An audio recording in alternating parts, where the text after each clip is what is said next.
Huh? Huh? Huh? Huh? Huh? Huh? Huh? Huh? Huh? Huh? Huh? Huh?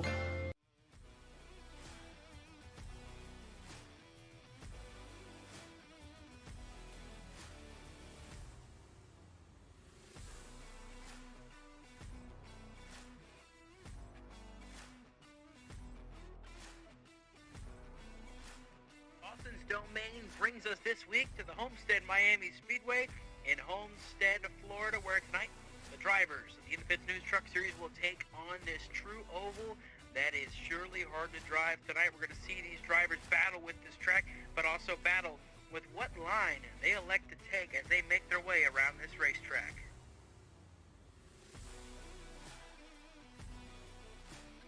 This racetrack is a lot harder than it appears. It is definitely a tricky challenge for our stars here tonight to navigate and master, as they want to be the ones to dominate this race like we saw Jonathan Parker do in Season 3 and Noah Mayuri do in Season 1.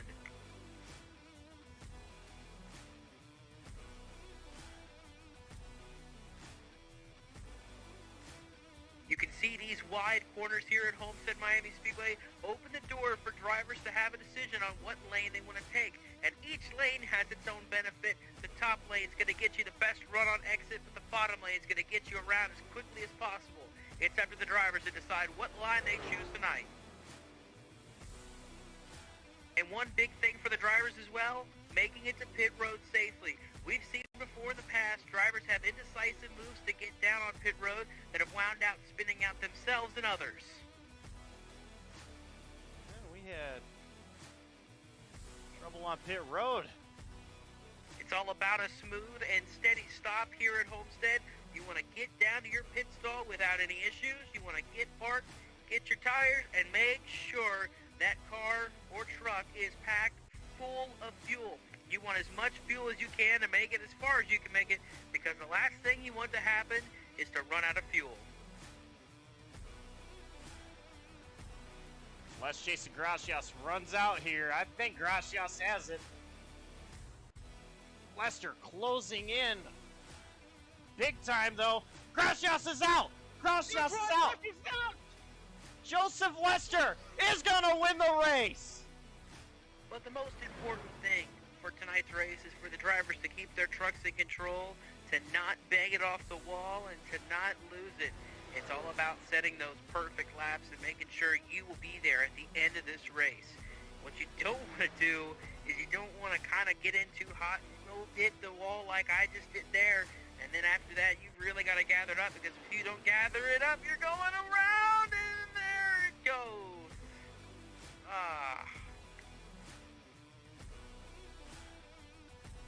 The driver who can do all of this will find their way to victory lane here at Homestead. This has been Dawson's Domain. Woohoo!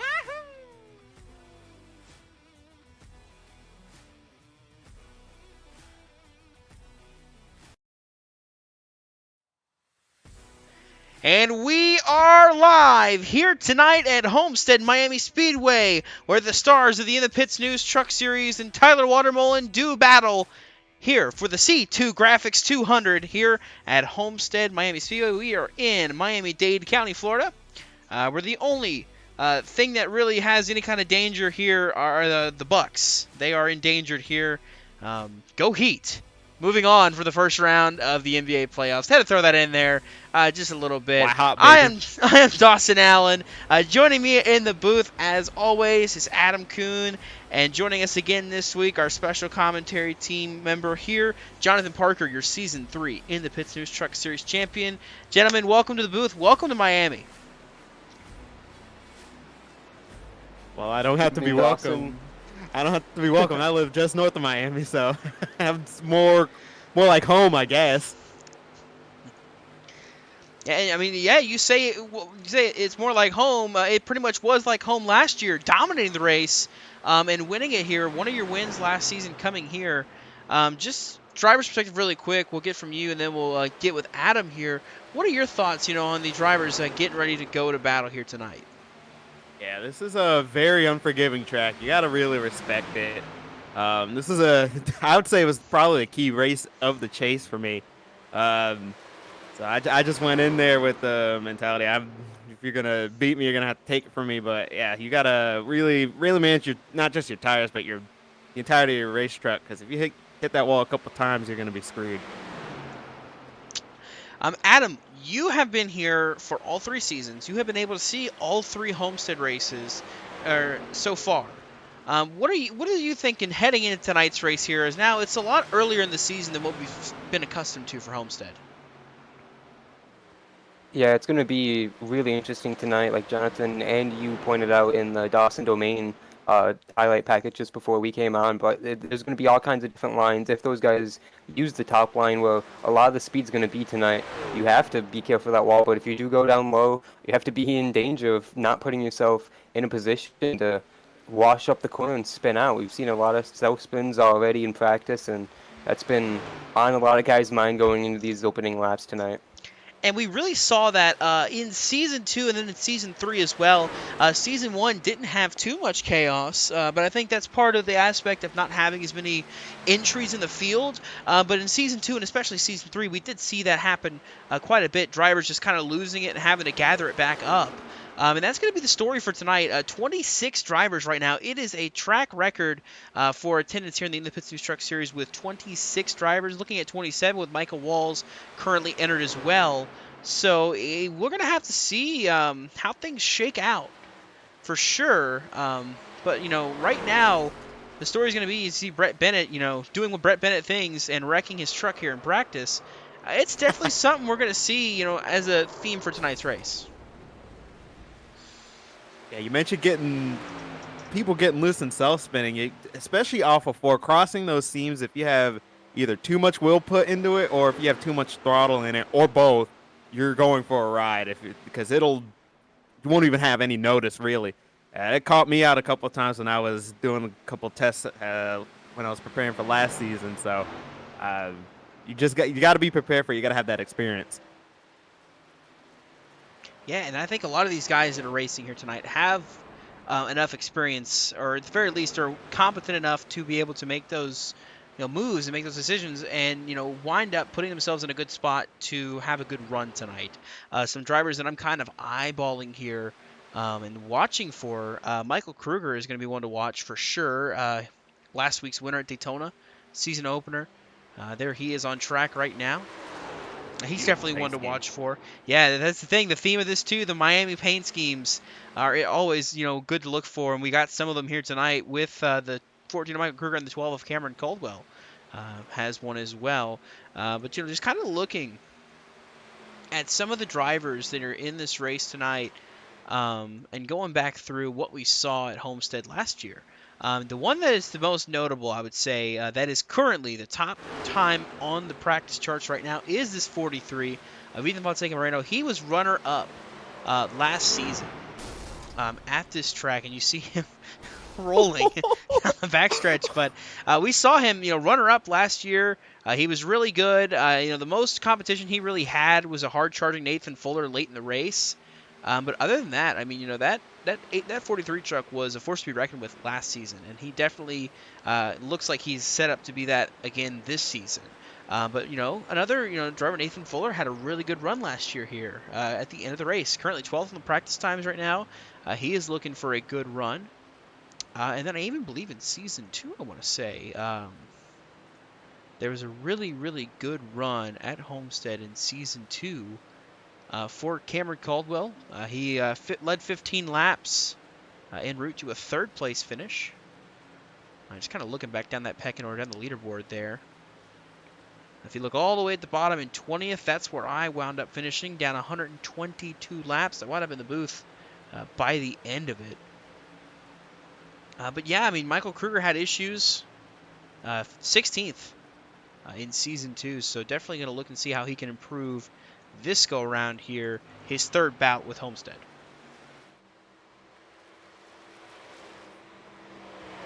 You're going down the pecking order. I'm very intrigued to see how Josh Arnold does, especially on these long runs, because last season at Darlington, he had a great long run track.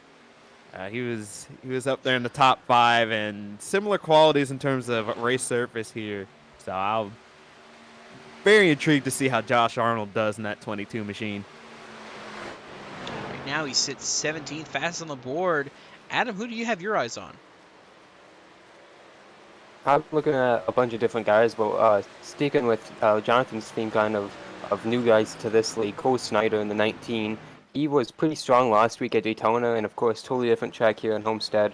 It's still not quite up as far as the leaderboard as he would like to be, but he is in the mix, right in the middle of the field, and he's going to have an interesting night tonight. I think he's going to show some speed in the 19 truck. He's 14th fastest, as you mentioned. So we'll see how this all pans out. Right now, still the entry list at 26. Slowest truck on track right now is the 94 of Daniel Saponsky. But even looking at the time charts, I mean, he's only 7/10 off of the fastest lap by Ethan Fonseca Moreno. Then how about second fastest right here, Justin Durand? Of course, he had a really good shot to win that race late last week. He's got 3 wins to his name after last season. Looking to kind of come in here and start to really push for his name being at the top of the conversation for a championship here. He's doing really well last season. Came really close to a rookie of the year and a championship in season 2, if not for a pit stop mistake that took him out of it.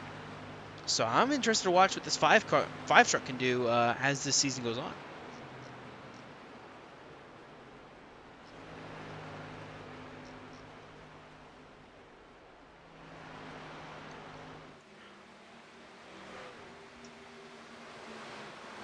Just kind of looking through the field, some of the other drivers out here tonight on track. That is the 69 of Tristan Maher. He's always got speed everywhere we go, so I expect to see him be pretty good tonight. Yeah, he is a winner last season at the Charlotte Roval. A good run there, a pretty dominant run. Usually our road course ringers that we have of Cameron Caldwell and Michael Krueger are the ones up front leading the way, but at the Charlotte Roval, it was at 69 that dominated that race en route to a victory. But right now, he looks to be 8th and fastest right now, looking to improve on that as this race goes on. Checkered flag's going to fly. Ethan Fonseca Moreno is your fastest in practice. Justin Durand, Alonso Chicano, Alex Kerfan, and Zach Probst. Your top 5 here tonight. And so we get ready for qualifying here.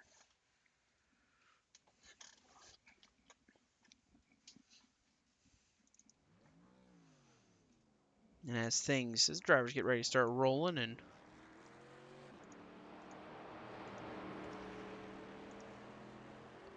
that First is truck I see on the track, Dawson, is going to be 47 Brett Bennett. Most poles on the season, of course. Won the pole last week at Daytona.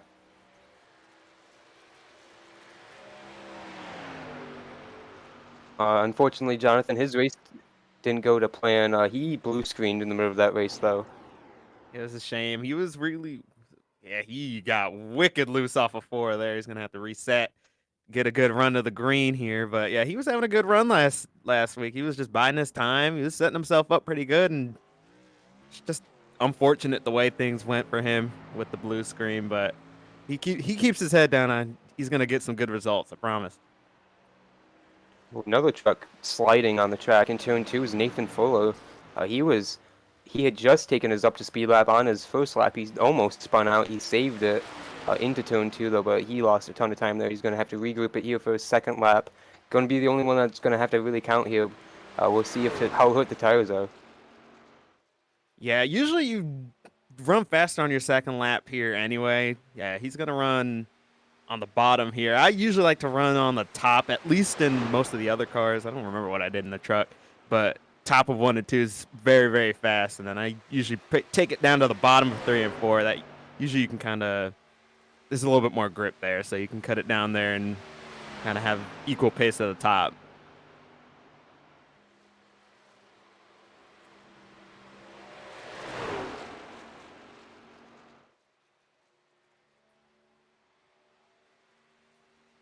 Philip put down a pretty good lap top there. of the board. Yeah, top of the board.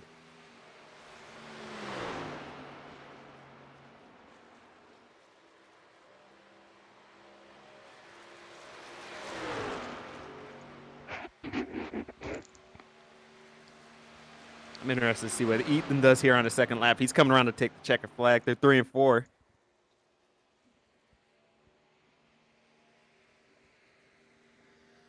That lap puts him good for third place right now. Third fastest for the 43 here. You see Brett Bennett going to fourth fastest in qualifying. Looking back for some other drivers that are out there getting ready to roll. David Durand is rolling off of pit road. Looks like Tristan Maher is out there. Michael Krueger, Daniel Saponsky, they are out there.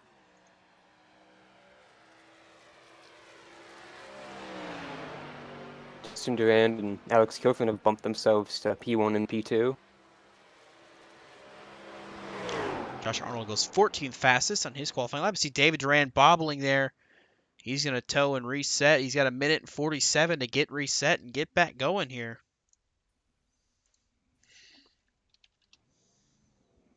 So David Durand will fire off.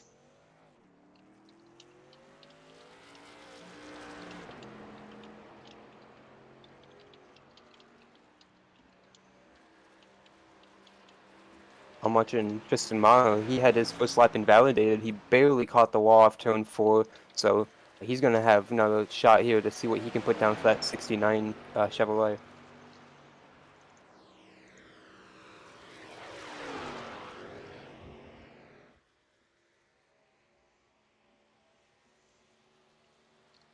.33.069 at the line that time is good to put him 10th fastest for that 69 truck. And we'll cut it back to the 24 of David Durand.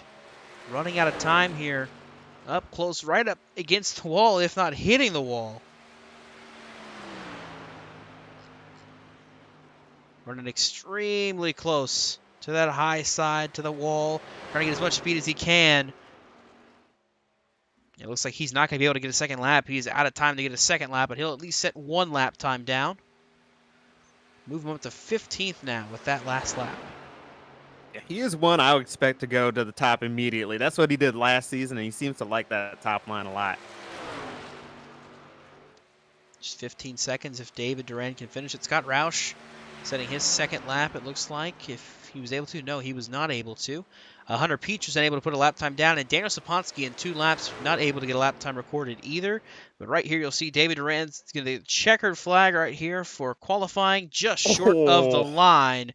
Just, so close. So with that, we'll take a look at your starting grid here presented by Mardon Technologies, and you can see right there your pole sitter for tonight's race.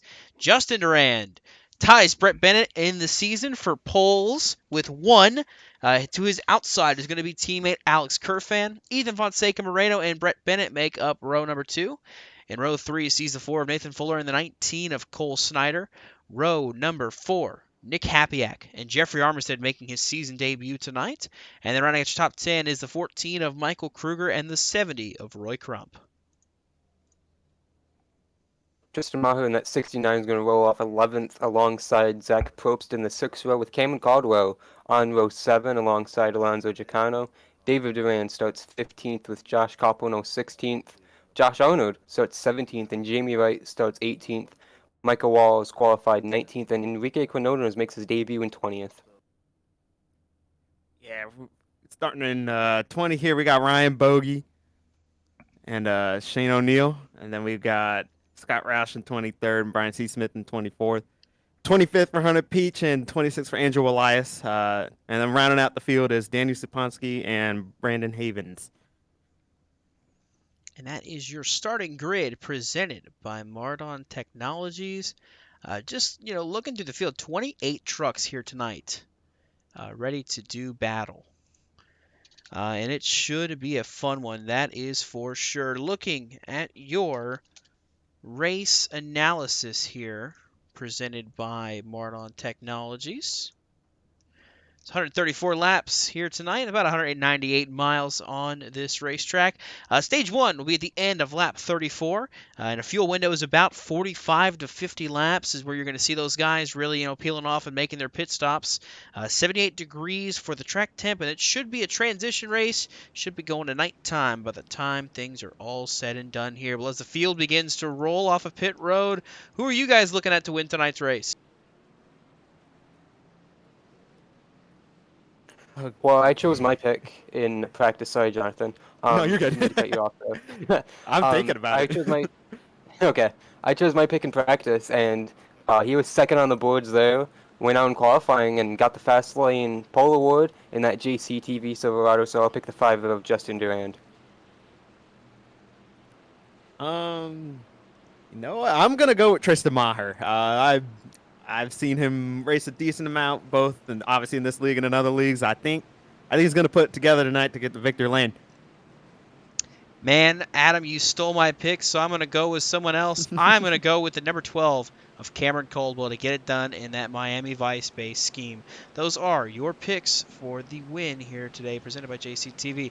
Pace Truck is diving onto pit road, going to the safety. Turning hard left. Field in the hands of Justin Durand and Alex Kerfan. The green flag is going to fly, and we are underway for the C2 Graphics 200 here at Homestead.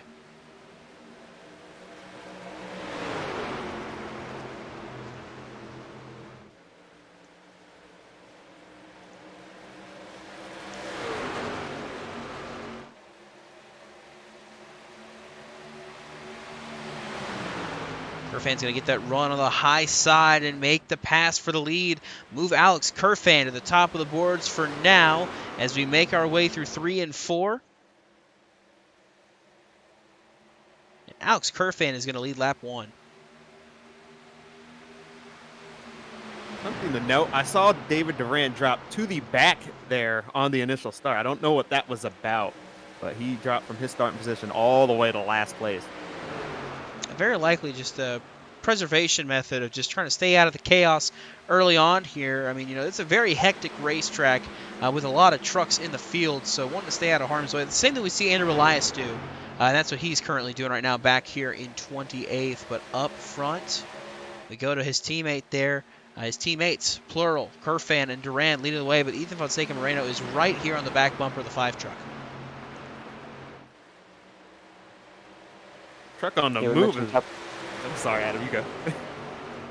Oh man, these guys getting close to that wall in turn 2, but we mentioned top of the show, Ethan Moreno was so good in this race last season, battling with you, Jonathan. One of the best trucks of the race, and right here, picking up where he left off in that 3rd position, right behind those 2 radius trucks. Yeah, he's saving his tires, biding his time, but Michael Krueger is moving through the field. He's over these first 3 laps, he went from, I think, his 9th starting position all the way up to 4th. That's a pretty good move to start the race off. Up 5 spots since the drop of the green flag in just 4 laps. Michael Krueger is pushing to get to the front. He wants to see if he can go back-to-back here tonight, winning after winning last week at Daytona. He's got a little bit of a long road ahead of him. He's got 3 really good trucks in Durand, Kerfan, and Moreno just up in front of him. So he's going to have to fight through them if he wants to go for this win.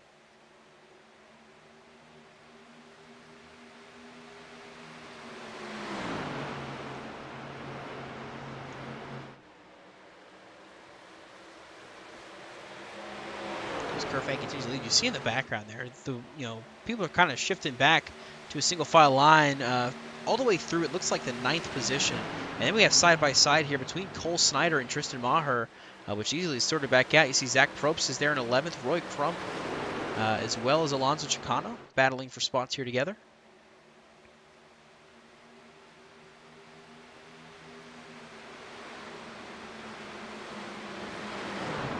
Each lap going into turn 1, Jeffrey Armistead pokes to the outside of his SBOD teammate of Brett Bennett, but he can't get the momentum rolling in that middle lane, and almost stepped out on him there on the exit of turn 2.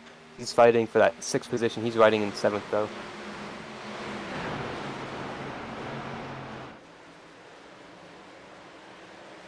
You see up ahead as well, Nathan Fuller. Talk about last season. A really great showing, finishing 3rd. Very likely could have gotten 2nd if Moreno hadn't have blocked him. The way he was driving, Moreno was very much battling for that dash for cash berth. He was able to deflect and held on to the spot over Fuller, but Fuller definitely had a really fast truck that was capable of contending for that spot. Yes, he was outstanding on those long runs. Sure, the aero on the trucks doesn't help, but also Ethan was blinking a little bit, like you said, at the end of that race, and just couldn't really quite get him. But he's going to be strong here on these long runs.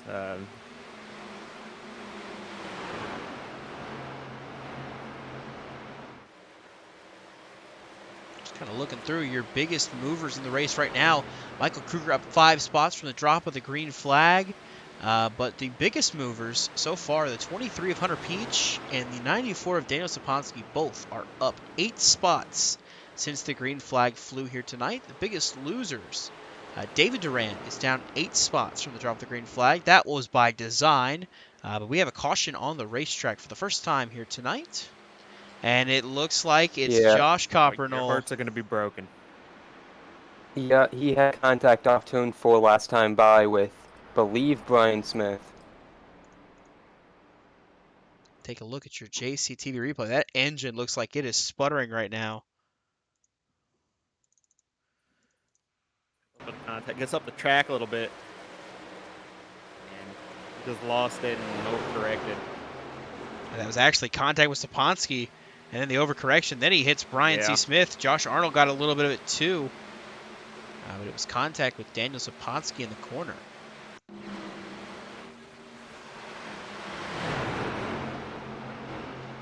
It looks like if that was any contact, it might have been netcode. But they're right there. It snaps loose and just overcorrects right head on to the wall there. What a rough way for Josh Coppernol to be out of this race just 8 laps in. But looking ahead here, I see some drivers coming to pit road. Looks like Ryan Bogey, Brian C. Smith, Josh Arnold. Of course, 2 of those got damaged, but I think Ryan Bogey, looks like he might have some scuffs on the side. If he got the wall any during that run, it looks like he did, so he'll take some damage repair as well while we're under this caution break.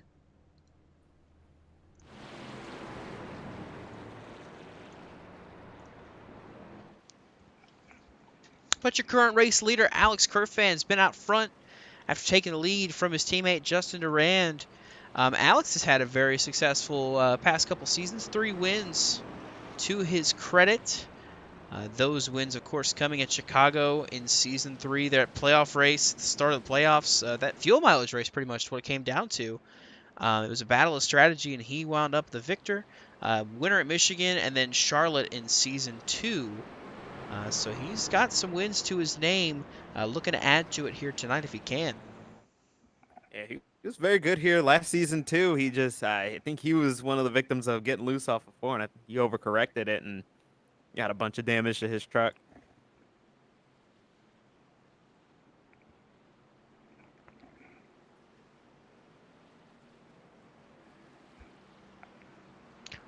Lights are off on the pace truck, so we're going to go double file from the choose cone. Kerfan taking that high lane in this restart. There you see Duran going to the bottom. Ethan Fonseca Moreno goes bottom. Michael Krueger to the top lane. Now starting outside row 2. Back in the background there, Brett Bennett is third in the outside lane. Nathan Fuller goes to the inside. Armistead to the inside. And it looks like Nick Hapiak is on the outside lane as well. They start to kind of filter through and how they chose for this lineup.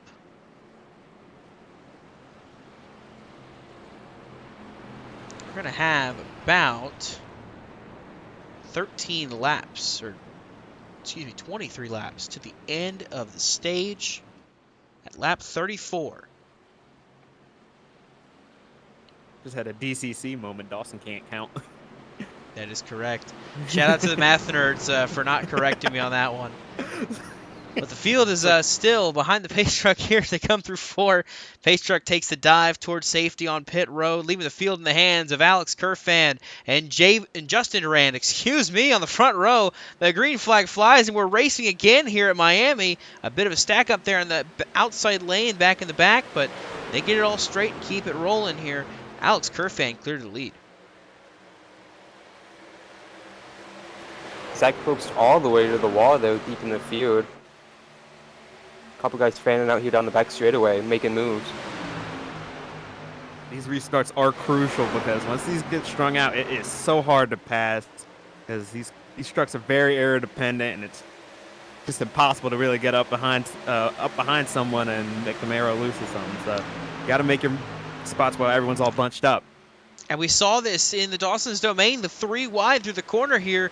Which lane do you want to be in? Well, I think if I were driving, I'd want to be in the lane that Nick Hapiak is in right now, because the momentum you're going to get on the back straightaway here is going to clear you of both of these trucks and put you out in front of them, and that's exactly what we see as Hapiak goes to 7th.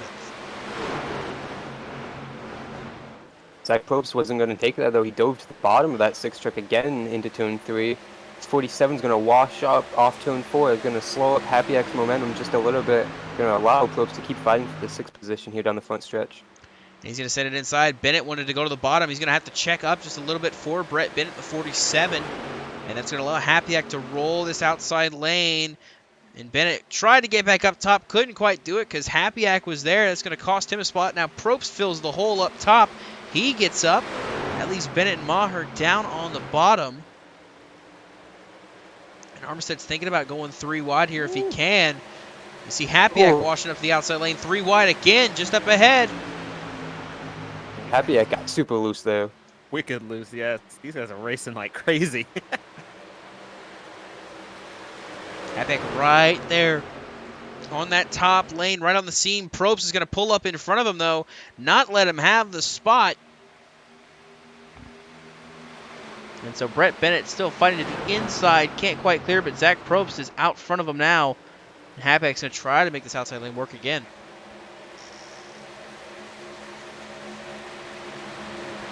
Back in the back, Cameron Caldwell battling with Alonso Chicano in the 25. The 2 Radius Racing teammates.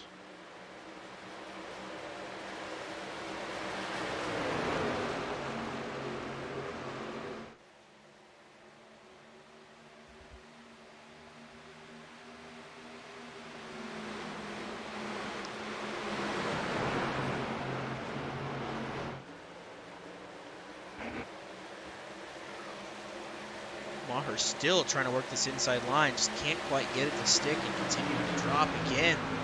Got all the way up front, dropping back. Still fighting hard on that inside line is that 69 truck. Alonso Chicano all the way to the top, going to make it 3 wide on Jeffrey Armistead.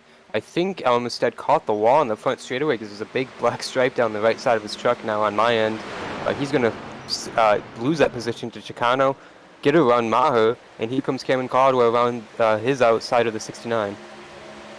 Yeah, I couldn't tell if he caught the wall because on my end he doesn't have it, but Alonso made a big move. That was a nice way to get 2 for 1. Oh, Jeffrey got right there on the back bumper just about. Caldwell way up to the top lane to try to make the run stick. Armistead going to pull up the block. Cameron Caldwell's going to try to thread the needle through the middle if he can. 3 wide yet again in this back pack here, battling for the 10th spot. Caldwell's going to try to clear out front. It looks like he might be able to for now. Indeed, he does. You see Maher got a little bobble there on the bottom, but Caldwell moving up to 10th. It's no shock. The Kyle Larson fan doing pretty good here at Homestead.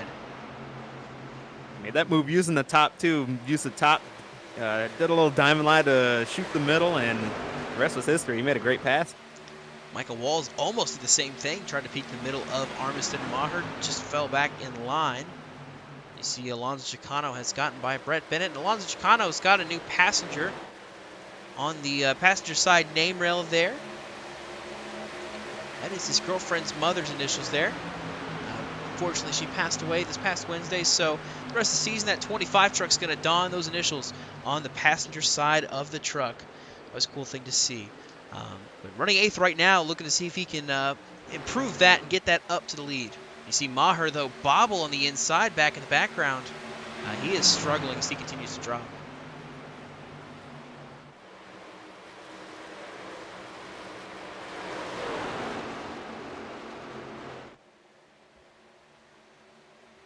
Yeah, Tristan's biggest point fighting this truck right now is the exit of turn 4. He's super loose on the bottom lane. I was listening to him in the practice session, and he thought he was going to be one of those guys self-spinning on the initial start. He thought he was going to cause the first caution. Luckily, we didn't see it on the drop of the green flag with the cold tires being cold, everyone's favorite saying in this league now, but it didn't happen, thankfully, and Maher is, like you said, struggling right now, just trying to keep a grip of that truck. Well, this has been happening in the back. Justin Durand is starting to run down Alex Kerfan a little bit by a little bit. He's reeled him back in slowly but surely, and they've been kind of trading lap times. One lap, Kerfan's faster. The next lap, Justin's faster. So they're bouncing back and forth as we got a caution on the racetrack, and it is Tristan Maher, I believe. Maybe no, actually. It's a 40 of Brandon Havens. I saw that 69 was dropping like a rock. But no, in fact, it is Brandon Havens in the 40 truck, it looks like, bringing out the caution here tonight.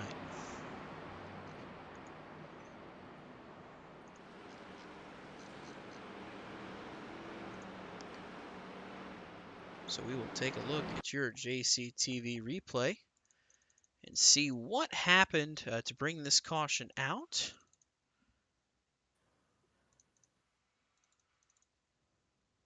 It was actually the 50 of Scott Roush. He had contact with Danny Saponski into turn 1, I believe, Dawson. Yeah, ginormous slide. He had a good save. Watching the 50 of Scott Roush here. Oh yeah, definitely contact with Saponski, but able to keep it off the wall and keep it straight. Good save there by the 50 truck. On board with it too. Ooh. The way he worked that wheel, oh man. Yeah. That was impressive. And live, we have split decisions on pit road. The top two looked like they were going to pit. They faked out. Ethan Moreno and Michael Krueger opted to come in pit road, and Cameron Caldwell was as well. Yeah, split decisions on whether to pit or not. That's definitely what we're going to have with the stage being only 10 laps away. Drivers willing to take a set of tires and maybe gamble on benefiting from it. But right now, those drivers that are pitting here are going to be back to 21st. So Moreno, Krueger, Caldwell, Maher. Then it's Willias, Roush, and Arnold obviously on pit road. Roush obviously with the slide. It would only make sense to get some tires on that truck. And then Josh Arnold still got damage, it looks like, from that earlier incident that involved Josh Copperdale. So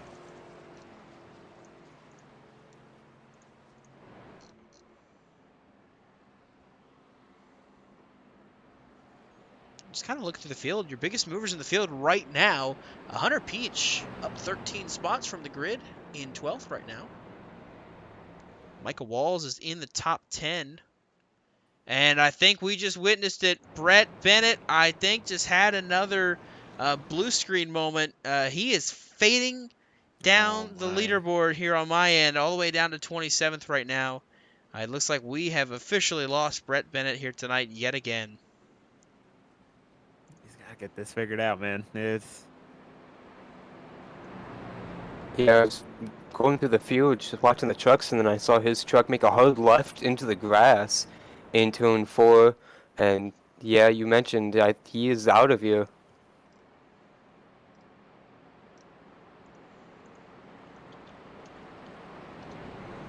So Brett Bennett yet again, just computer issues suffering him.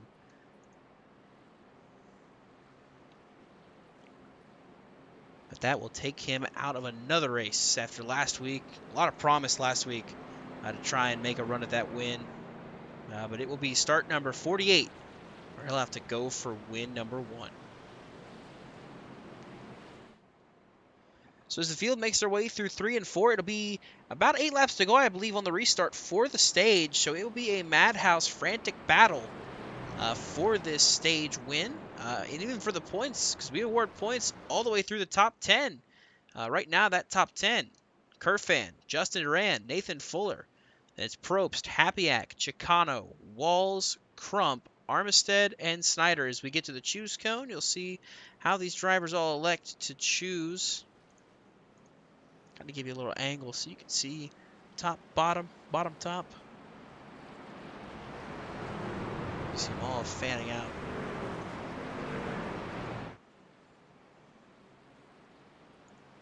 Yeah, I'm not gonna lie. When I drove, I never really knew how to pick a line. I just kind of picked the shorter line, because I just kind of try to make whatever line I'm in work. But I'm sure some of these guys are a lot smarter than me and just they kind of have it down to a science. Oh, a lot of these guys are likely looking and seeing how many less drivers are in this lane compared to that lane and taking it. That's what it feels like the inside line was. You can see a lot less in the inside than the outside lane, but some of those guys are going to pick up a lot of spots with that move. So we'll see how this. So remember how I said Hunter Peach was up 12? He's up 16 spots right now. He is currently 9th after that choose. All the way back, Daniel Saponski's up 16 spots. He is in 11th right now after the choose. So a lot of guys benefiting from that choose cone. We'll see how it pays off for these drivers as they get ready to hit the green flag yet again. Bennett just rode off pit road and he only lost 1 lap. Wow. Make it He's to got the a good stage, shot. you'll be okay. Make it to the stage. He's got a shot. Kerfan Duran, the front row. The green flag is out in the field. Launches back at it again here at Homestead. Great jump by Kerfan. Chicano going to send it 3 wide on the inside. Yeah, kick Fuller to that high side. To the inside of Probst he goes. Can he get the spot? Maybe not, but Fuller now has the run in the outside lane if he can take it. Chicano still fighting strong on that inside line.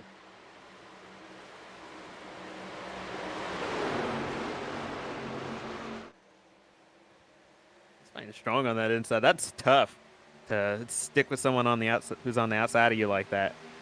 3 wide back in the back as well. David Durand forcing the issue to the inside of Saponski and Jamie Wright. And right behind him is Cameron Caldwell, who came down pit road and got some fresh tires. Oh, they're 4 wide for a second. Brian Smith had an issue, drifted up the track, stacked him up back behind him. It's a madhouse here in front of Michael Krueger.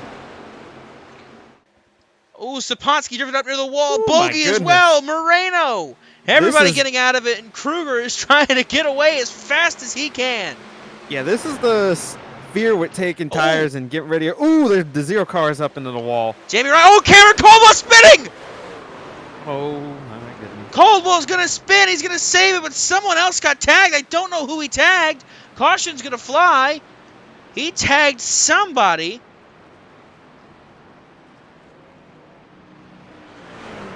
As all that was happening, Justin Duran took over the lead from Alex Kerfan. I was getting ready to talk about Duran taking the lead, and just as soon as I did, Cameron Caldwell had to go and ship somebody. That's not actually what happened, obviously. We'll get a look at your JCTV replay to see what happened, but it looked like he sent it in. It looks like it was the 19 of Cole Snyder that he had contact with. A little bit of net code there, too. So right here he gets the inside. Jamie Wright up the top of your screen, got in the wall, but right there, into the 19, and around goes Cameron Caldwell. Yeah. Enrique Canones did a great job missing that. He's been right in the middle of almost all of these incidents so far today, and he did a good job there getting around it. I guess Cam took the words right out of my mouth. I was just getting done to say this is the fear with putting yourself back there and taking tires is that, you're around people with less grip than you, and it's very easy to get into a incident. I mean, lucky that was bigger. It almost looks like Cameron kind of sends it in right there. Trying to make an aggressive move right here. He gets to the bottom of the 19. He tries to send it, and they end up... no, the 19... Yeah, they just met in the middle, it looks like.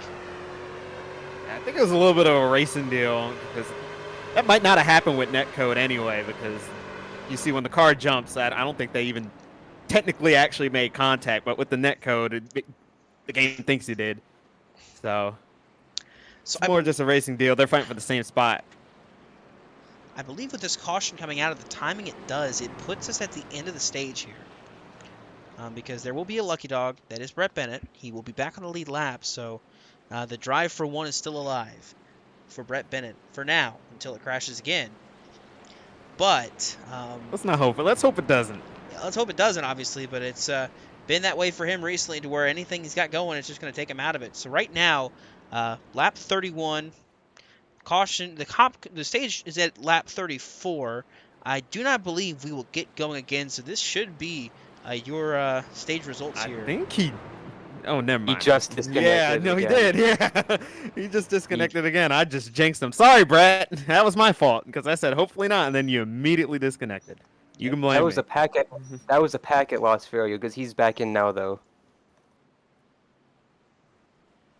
He is having a struggle. So confirmation, is that the stage? Question. I don't think so. I mean, the only way it isn't is if I we haven't get a one-lap shootout here. I haven't seen a confirmation yet.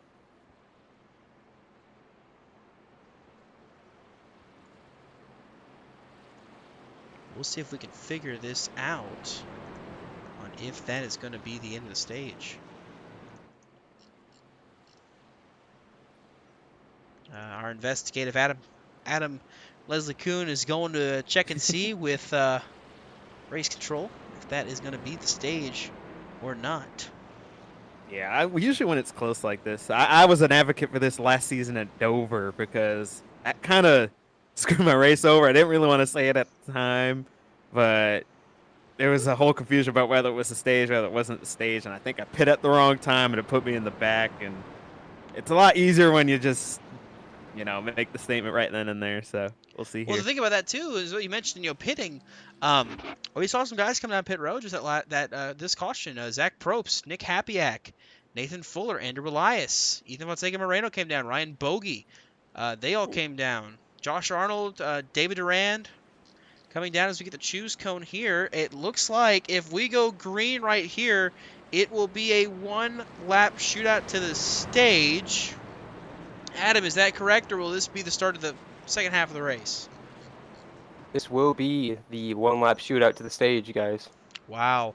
So some of those guys that pit under that caution, then Zach Probst, Nathan Fuller, they were in the top 10 when they pit, so this is going to shake up the stage points for sure. A one-lap shootout. Justin Durand got the lead, chose the inside.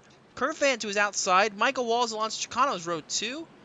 Roy Crump and Hunter Peach are in row 3. There you see Cole Snyder, Jeffrey Armistead, and Michael Krueger is up to 9th, and Jamie Wright is 10th. Michael Krueger is on the freshest tires of the field right now.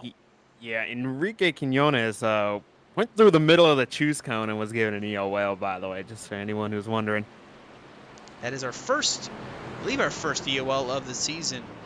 First one we've had in a while, too. Haven't had a lot of choose cone violations for quite a while, but that is to be talked about later. Pace truck diving out of the safety of pit road. It's a one-lap shootout. The green flag is out. Justin Durand leads the field to green.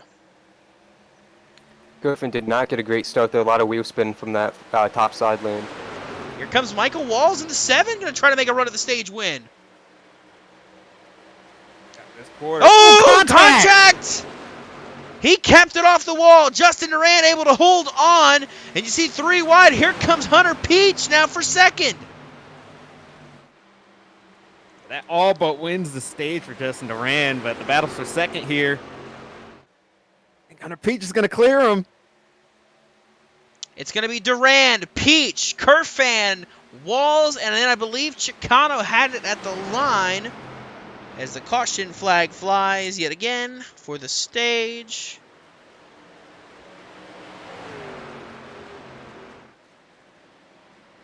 So Justin Durand is going to be the stage winner.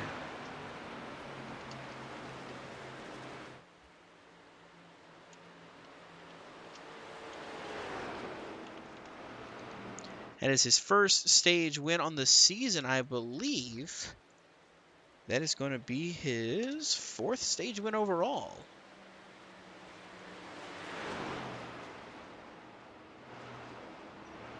Just take a look and see real quick.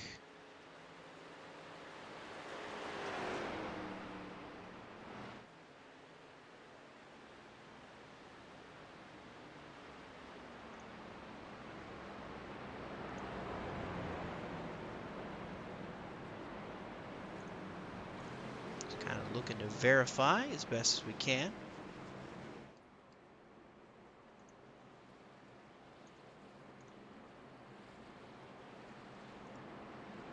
But that should be his 4th stage win of his career. As the field will come down pit road.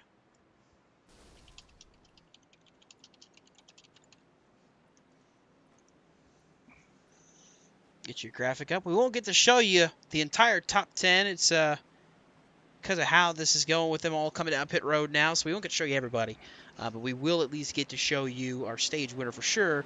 That is the 5 of Justin Durand.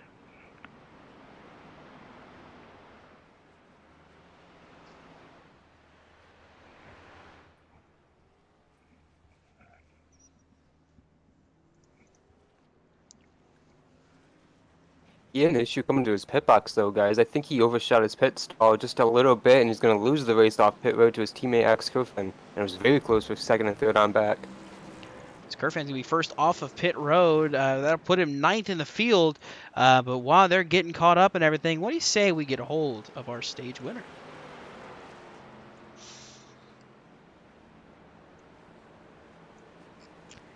Hey, Justin Durand, this is the boys up in the booth. You got a copy? Yes, sir. Alrighty, well, you notched your 4th career stage win here tonight. And just a fun fact, I mean, you know, of all your stage wins you've gotten, pretty much, you know, you went on to win the races afterwards. So what does that feel, you know, how does the truck feel right now, and what do you feel about how this race has gone so far for you? I mean, the truck feels really good. Actually kind of surprised because I do not like this place. Probably my least favorite mile and a half, but, you know, spent a little bit in practice earlier. I think I found something. I'm just really wanting the rest of the race to get green the rest of the way. I don't think I got the short run, but I feel really comfortable if this goes all the way through. Well, you are looking at, you know, another about 100 laps ahead of you here. You're going to have to navigate through some traffic, but your toughest competition so far has definitely been that 30 truck of Alexander Kerfan. What are you going to have to do to maybe get ahead of him and beat him this race? Just need the long run. I feel like I can keep up just enough with him and then figure out something in the long run to get by him like I did right before one of those cautions. I just don't know if I'm not driving as hard as some people, or I just have a better, you know, line through the corner.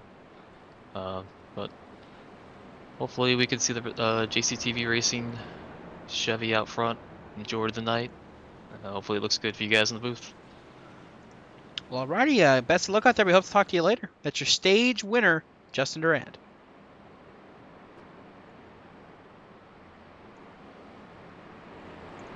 And alright, so we get ready to go here.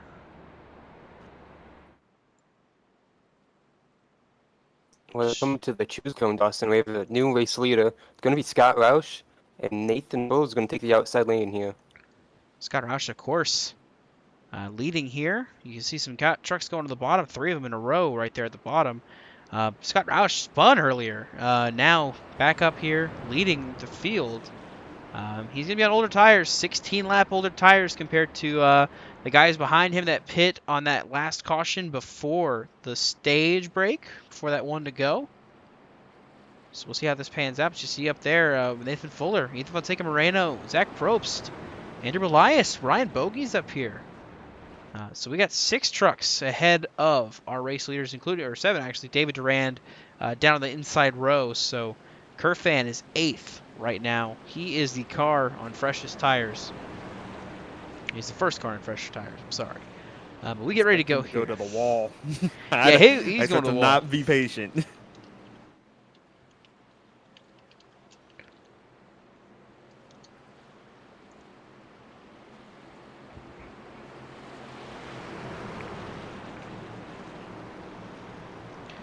So they cycle through 3 and 4. Pace truck's going to dive to the safety of pit road. Scott Roush, your control truck here, leading the field back to the green flag. We are underway here in the second half of this race.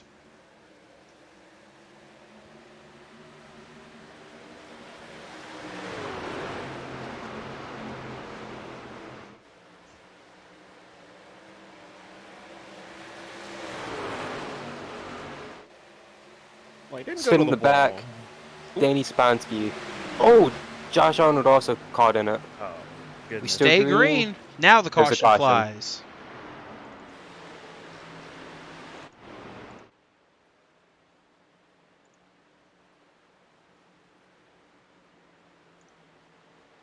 So that was a hard lick for that 22 machine. Not sure if that was an admin yellow or if that was a just straight Toast up me through that. iRacing yellow. So we'll go back and see the replay here. Show you what happened. A massive. Yeah, I can confirm that was an admin yellow thrown. Yeah. We'll go back and see what happened to the 94 of Daniel Saponsky here. Washes up a little bit. He just gets loose, overcorrects, spins it out, and then nowhere to go for Josh Arnold. He gets hit right there on the side, and he pancakes that outside wall. It was the slightest tag, and he just had no shot after that. Show you the 22 truck.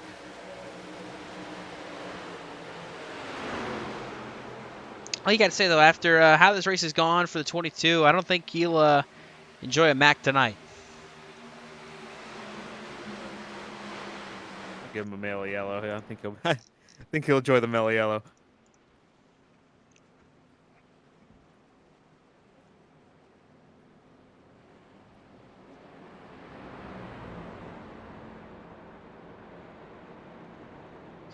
So we got the field re-stacked back up here. Looking through them right now, Scott Roush, Nathan Fuller, Ethan Fonseca Moreno, Zach Probst, Andrew Elias were able to hold up in the top 5. Kerfan got by Bogey and David Durand. He is now scored in the 6th position. Alonzo Chicano is 9th, and Michael Krueger is going to round out your top 10. Justin Durand back to 11th right now after that restart. Fell a couple spots there for that 5 truck already.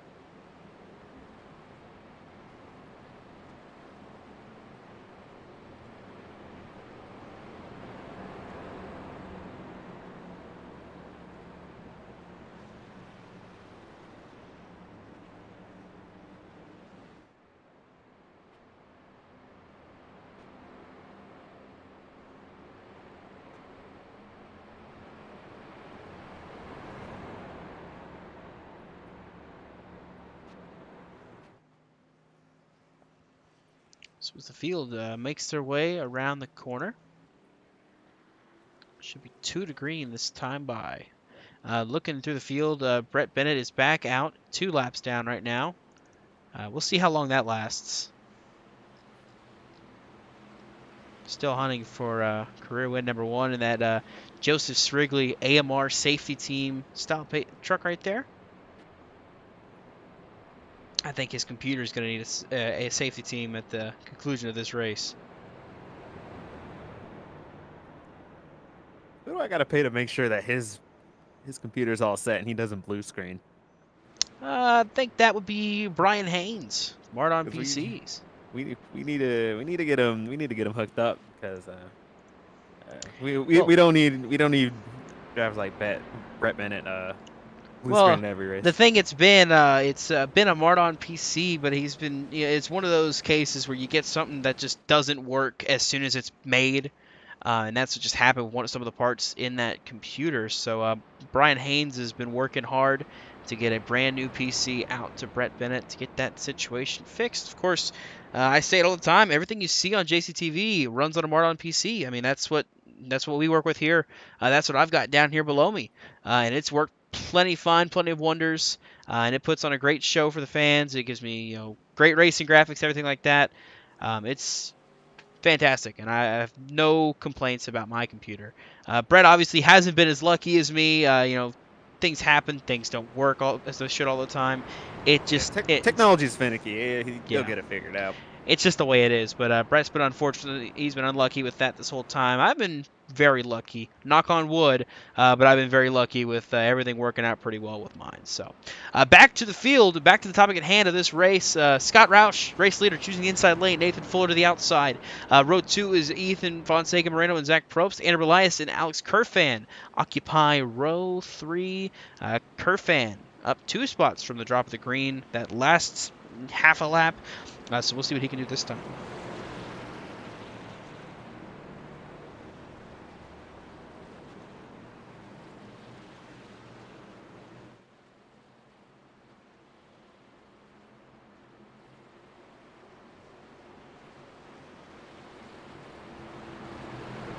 So the field makes their way through 3 and 4. Scott Roush still leading the way. And he'll have one more restart, at least for now, to lead the field to green. To the Geico restart zone, the green flag flies. And hard on the gas pedal is that 50 truck to get out front. Look at the run that Ethan Fonseca Moreno's got with him, too. It looks like Fuller got caught sleeping. He did not get going that well. Stacked up that whole outside line. Fighting back on Ethan there, though. Kerfan, I saw bobble a little bit, trying to get to the bottom of Elias to get underneath him.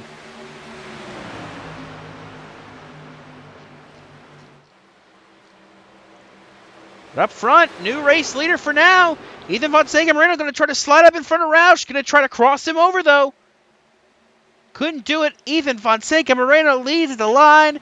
And here comes Nathan Fuller now for second. Yeah, Nathan Fuller dropping right to the bottom there. Zach Probst following him. I think he's got, like we talked about earlier, he's got a really good truck for the long ones. He's just got to make it there because he got tight right there in the center of the corner racing Scott. Going to make it stick right now on the inside, side by side. Zach Probst hanging off in fourth right now. There's a big mess right here from ninth on back. Chicano, Bogey, Durand, Happyack, Caldwell, Armistead, Snyder, Crump, and then I believe that is Brian C. Smith in the background as well. We've got a whole mess of trucks right here battling each other for every spot they can get while the field is still all tight-knit together.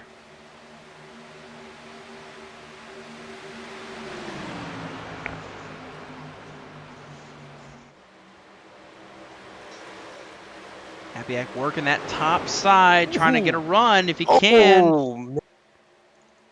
Front of the field, Nathan Fuller almost lost it into the side of Scott Roush. They both saved it, but that's allowed Alex Coffin to get to fourth position, Jonathan. Yeah, we were watching the same thing. I was about to talk about how Nathan Fuller was about to get clear of Scott Roush, trying to get back to the outside of him. See where Alex Kerfin goes. You know he's got a little fresher tires than these guys. He's going to work the bottom for now. David Durand with him. Yeah, David Durand right there. He's on older tires, though. Michael Krueger is the next one on new tires in this pack. Krueger back in 7, sliding in. Looked like a truck in the wall in the background. That might have been Armistead in the 20. See, here's still a battle between Kerfan and Fuller. Fuller's giving him a fight. Not giving up this third spot easy.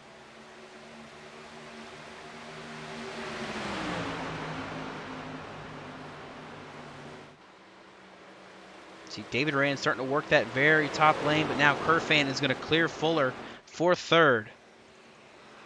And now looks to make a pass on Scott Roush for what would be second.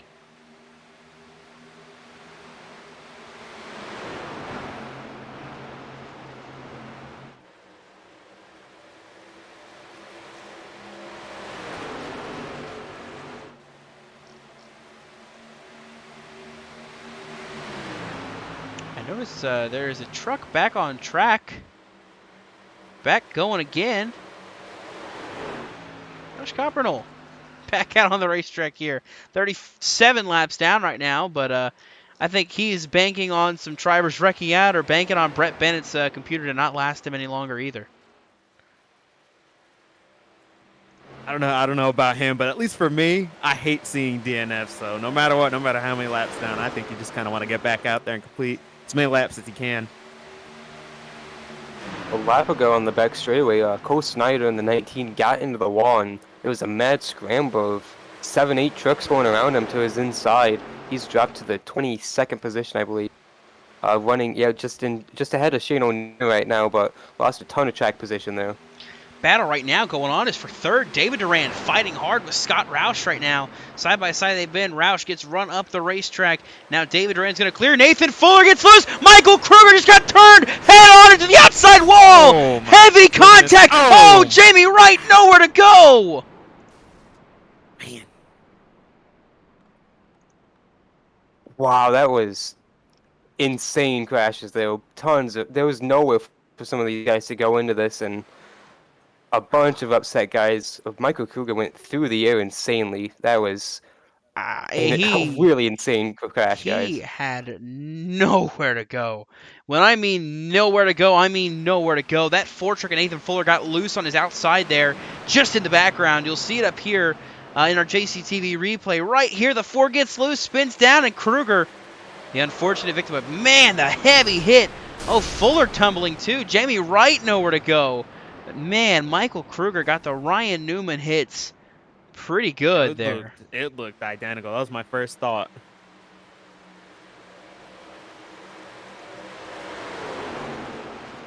There's a couple of favorites out of the race right there, too early on.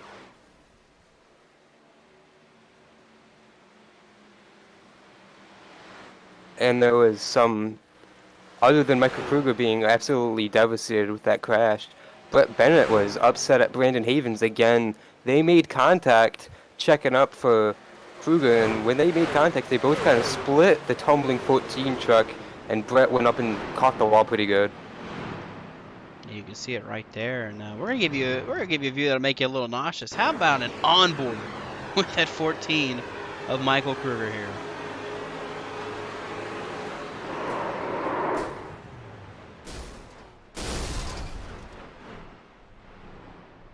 Good Lord.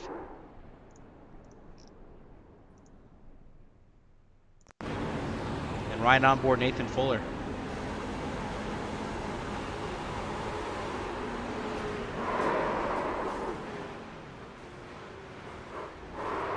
Looks like Cameron Caldwell was the one that hit that number 4 truck.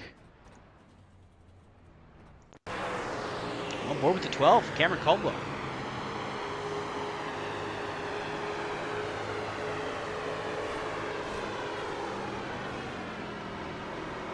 Just missed it.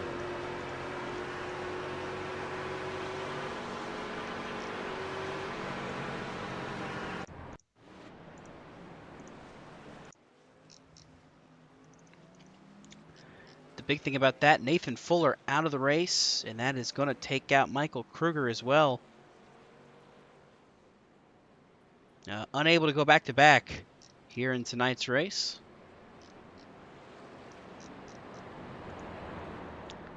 And as well, Nathan Fuller, too. I mean, like we mentioned, great run last year. Finished third, had a chance to even maybe make a run for the lead at the end, but wasn't able to do so. But his night, unfortunately, comes to an end as well. It's a shame for those guys. Michael was being patient with his new tires and just wrong place at the wrong time. There's nothing you can really do.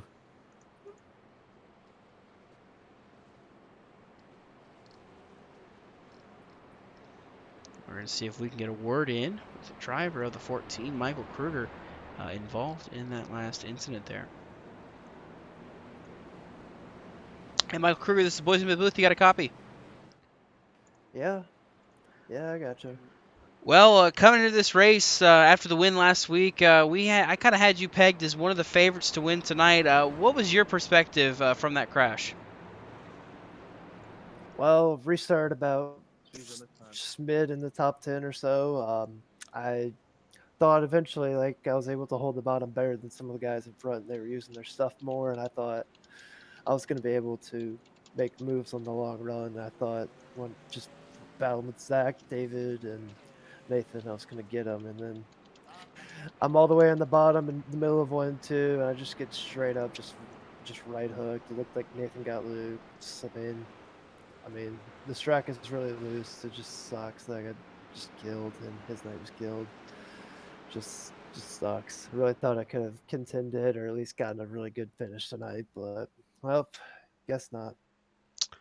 Alrighty, that was Michael Krueger. Looking forward to next week at Phoenix. Yep, looking forward to that one. Thank you, Michael. Thanks, Dawson. Of course, very, very much devastated is Michael Krueger after that one. I mean, he had a really, really fast truck tonight. He looked like he was good to go, ready for a race win. Moving through the field very well, but unfortunately, it's not going to be here tonight for the 14. So, we re-rack them, we restack them. Kerfan to the outside. K-Money, the outside of Ethan Fonseca Moreno. We'll see how this fares out on the restart coming to the green. Ethan Fonseca Moreno launches, and we are back underway in the C2 Graphics 200.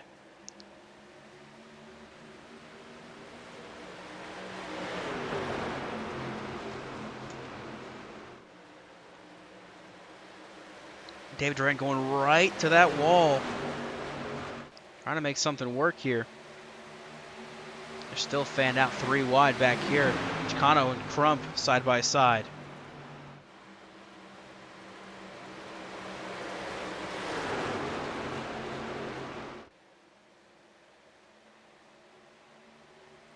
David Duran's got that top side rolling like you talked about, up to the third position now, side by side with Zach Probst into turn 1.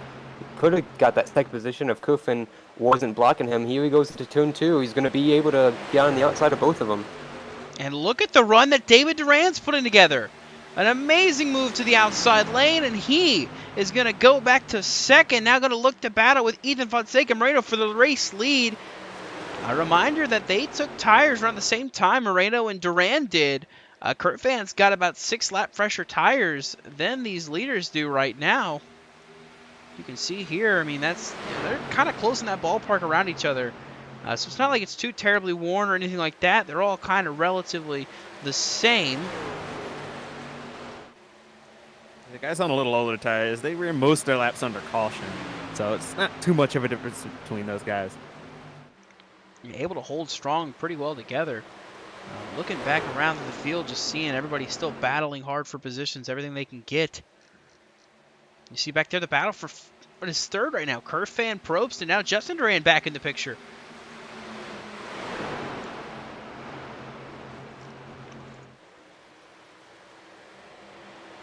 David Duran is working the top well, making the run down towards Ethan Fonseca Moreno. Gonna go for the race lead if he can.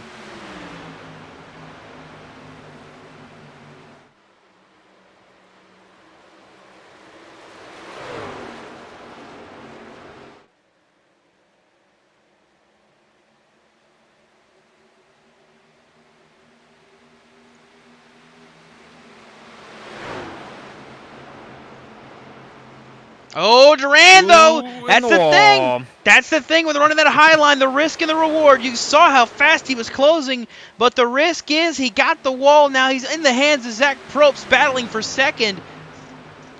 Yeah, and that's the game you play when you get that high up on the wall. You know, if you get too close and you rip too high, you're going to put yourself on the wall and lose all your momentum and have to go back to square one. That's what he's going to have to do. Now going to battle for second with Zach Probst going to the inside. Got to try to make this pass work here through 1 and 2. He stayed committed to that top through 3 and 4. That's what enabled him to get to the inside of Zach Probst here as he washes up through the exit of 2. He's going to save it there on the inside. Has to regroup it to get back in line. Just behind him is brother Justin running that top line as well. Justin's been very patient on his little bit fresher tires. I mean, I think he's just waiting for that long run like he said in that interview.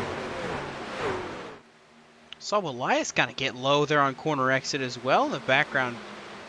Ryan Bogie to his inside. They're going to go 4 wide here through the corner. Saponsky sticking the nose in. See Bogie backing out, it looks like. Not want to be. Oh, Cole Snyder got into Saponsky.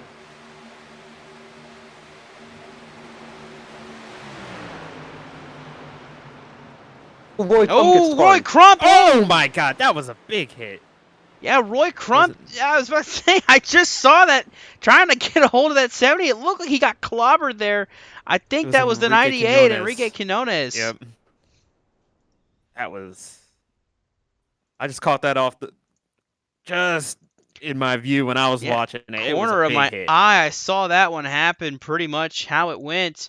We'll take a look at your JCTV replay. See what happened to the 70. Help from Cameron Caldwell. Oh, Caldwell. And then bang, right into the inside wall. Then coming up right here, he's trying to lock it down. Oh, and a heavy hit for Enrique Quinones. That reminds me when Kyle Busch cleared himself on Chase Elliott and spun him out at Darlington in 2020. It's the same thing. That was a terrible misjudgment. I'm going to be honest with you. On board the 98 of Enrique Quinones, you see just... Oh, he's got no chance of missing when he realizes that. That reminds me, more recent wreck. Ryan Preece at Talladega a couple weeks ago. You know, you can't see what's happening ahead of you, so you're kind of going in blind, and then all of a sudden there's a truck there, and you just got nowhere to go. And that's what we saw there. On board the 70 of Roy Crump. Yeah, just looks like he just tried to pull up, wasn't fully clear, and then right here, bang!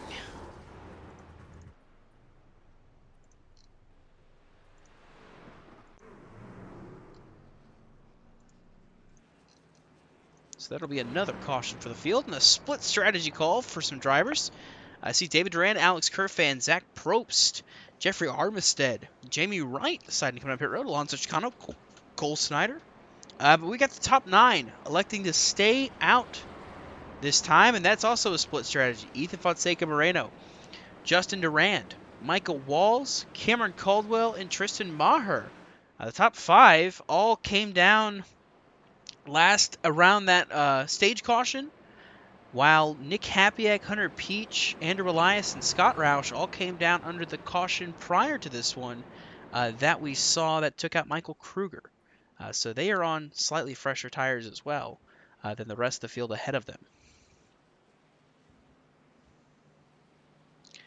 Man, this has definitely been interesting to say the least. This has brought some excitement to the field here. This is a lot less tame than a playoff race. Let me tell you what, there have been fireworks all over the place. Let's see if we can't get some green flag running and catch our breaths a little bit.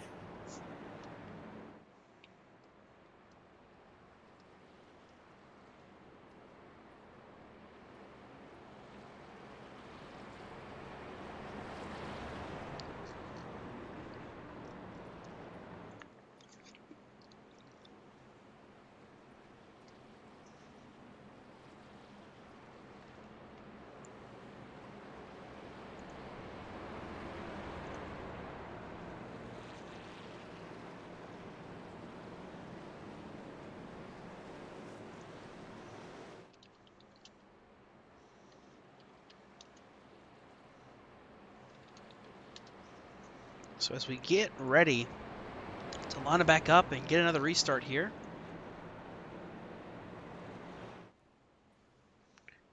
we'll see what happens. Tyler Watermolen in the chat didn't realize it was race time. He said he took a nap at 11 a.m. and woke up at 7 p.m. That's not a nap. That's going to sleep entirely. So as the field starts to choose here, Ethan Fonseca Moreno to the bottom, Michael Walsh to the top, and then it's Justin Duran and Cameron Colo making up row number 2. Tristan Maher and Nick Hapiak in row 3. Listen, I understand because I work overnight, so I understand going to sleep at a very weird time. it's hard. Yeah, I understand Tyler Watermolen. Working hard overnight, part-time, for a short period of time was definitely a decision I made in my life, and definitely a decision I won't make again. It's just I don't like feeling like Nosferatu. It's just not my kind of style, you know what I mean? See, I'm weird. I could stay up all night and be just fine. I just kind of operate like that anyway. We'll get back to the track here. Moreno and Walls, the front row. I bet Michael Walls having a really good run tonight. Running up here, he's been kind of popping back and forth in this top 5 in the mix for a while here tonight. So we'll see what this 7 truck can do. Restarting on the outside of row number 1. As they make their way through turn 4, pace truck dives towards pit road. Field is in the hands of Ethan Fonseca Moreno. The green flag is going to wave. We are back racing here at Homestead. Way down at the bottom there, Alonso Chicano, almost like he kind of dropped back by design to let the field kind of fan out and see what they do here.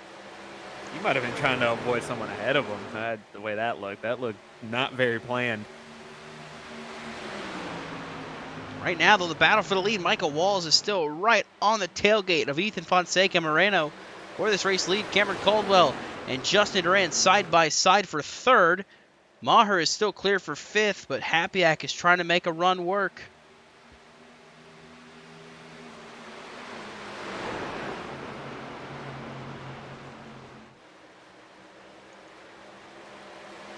Hapiak going to the top side here.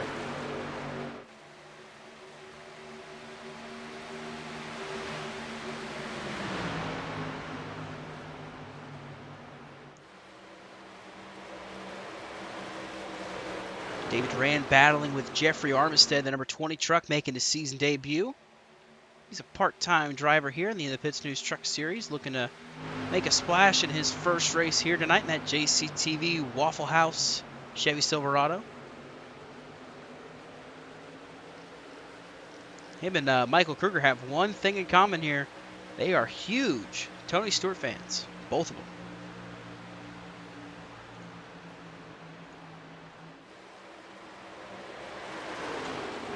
I'm looking. On the move on the top. Yeah, with his fresher tires. getting ready to say Happyack is making that outside lane work, and they're not fresher. You see Andrew Elias in the wall just up at the top right there. Elias getting the wall. I was getting ready to say, you know, Happyack isn't on fresher tires. It's David Duran now in the wall ahead of him. David, yeah. Oh my goodness. David's trying to make that was outside work. It's just not happening. Yeah, and he was in the wall much more significantly than Andrew was, and he's still slow on the back straightaway compared to the guys he's racing against. Back to the inside for the lead. Happyack's going to be there as well. Micah tried to pull in line. He's going to do so. Happyack there, right there on the tailgate. The top three lined up here. Let's see what lines they take. Micah will go to the middle as Ethan goes to the bottom. Happyack's going to wrap the top side. See if he can't make this pass stick.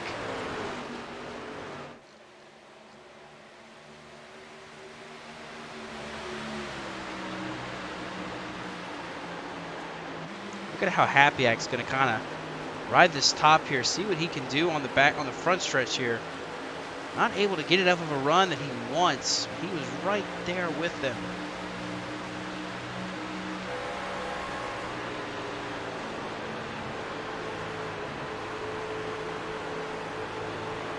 Happyack's been. Go ahead. If Micah charged it into that corner, he got to this quarter, he almost drove it in too deep. Now he's going to let Happyack over to the outside of him.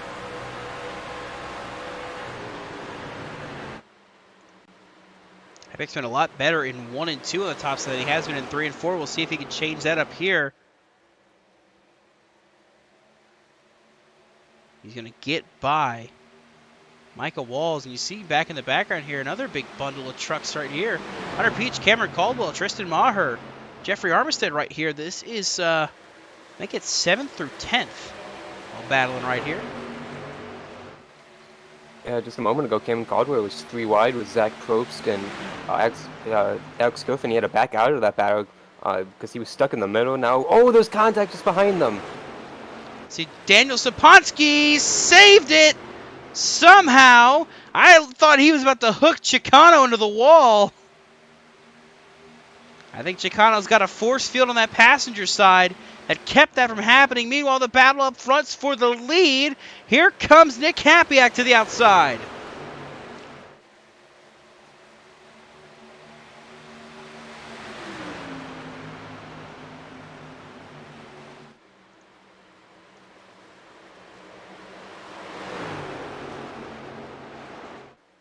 Probst and Walls side by side for third, but it's going to be the number 6 and Nick Happyack is going to take the race lead from Ethan Von Marino. But while they are up here quickly, we're going to look back and see this save by Daniel Saponski. Yeah, it started with contact from he and Scott Roush going to turn 3. And then right here, Jamie Wright missing. And then, oh, just so close. That 25 of Alonzo Chicano. How they did not make contact is beyond me. But an impressive save by Saponski and a great effort at keeping it off of anybody else and keeping anybody else from getting swept up in it.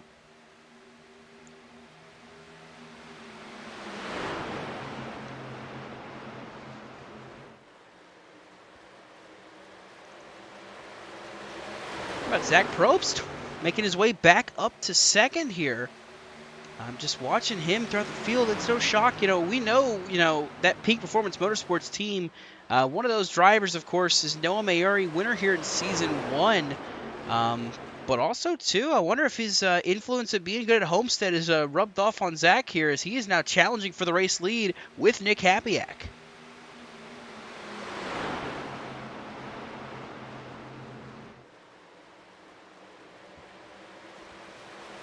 Good move there on the bottom. He's going to be able to easily take that top spot. And here comes Alex Griffin now to battle with Nick Happyack for that second position. Now, what I'm seeing out of this, too, though, this is fresher tires. These guys came in on that last caution. And that's why that's the fresher tires starting to play a factor. You see Ethan Von Marino, 47 laps on those tires. You see Armistead sliding a little bit behind by Michael Walls. Armistead got by Peach and Durand, who are on older tires as well. So that's starting to become the issue, is the tire wear for some of these drivers trying to make their way through the field or battle through the field. And I see some slower trucks. Cameron Caldwell is a little bit slower that time. He is dropping back spots. He is all the way back to 15th right now. he had contact with Brian Smith, I believe. Brian came over the radio just a moment ago and said he did everything in his power to get off of, to minimize the contact with Cameron there.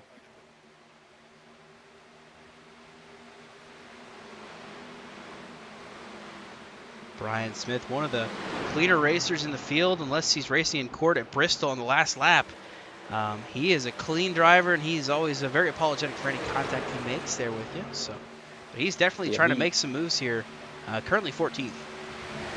Yeah, he got into Cameron going into turn 1 a couple laps ago and just sent the 12 drifting a little bit, but he saved and only lost a couple of spots there as Brian continues to battle with David Durand and Jamie Wright. Now, what's interesting to me is David Durand's been running the bottom lane a lot there. He's not really up in the top right now.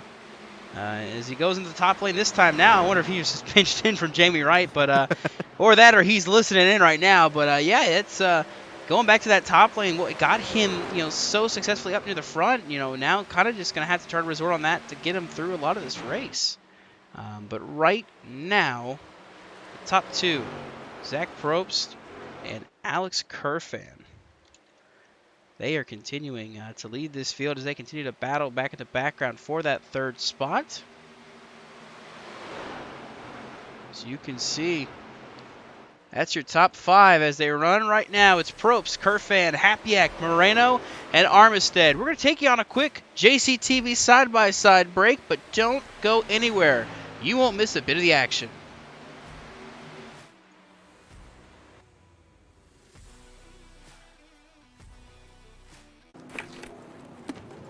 Hey man, you cut me off back there. What you gonna do about it? Oh man.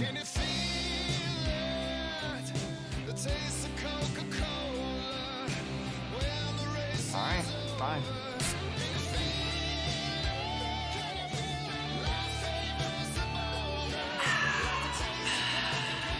Are we good? We're good.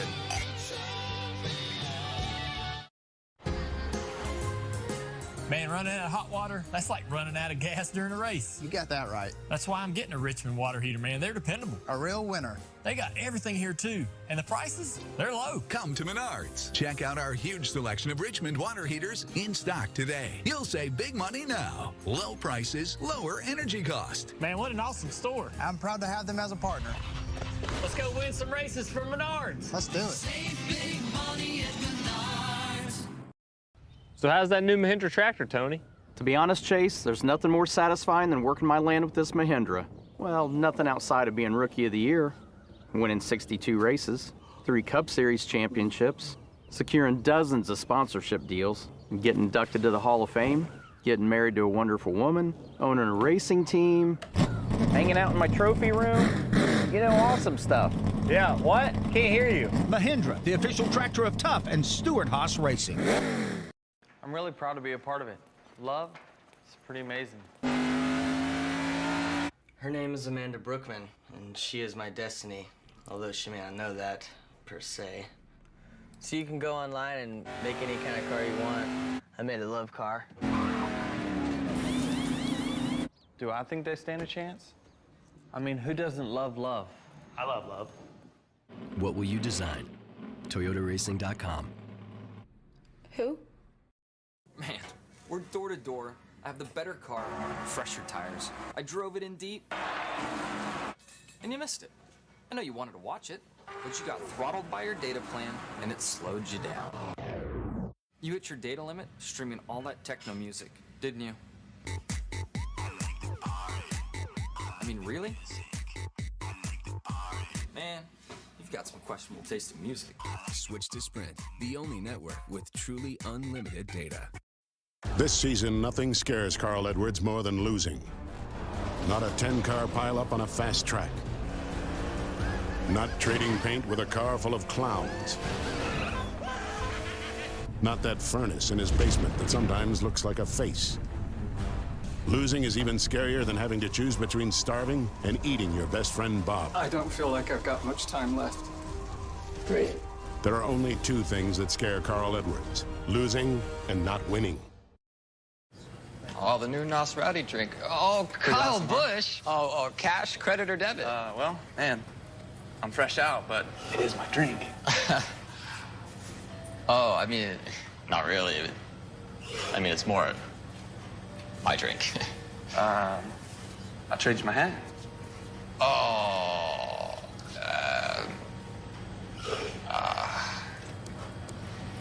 Really? Yeah. Get rowdy.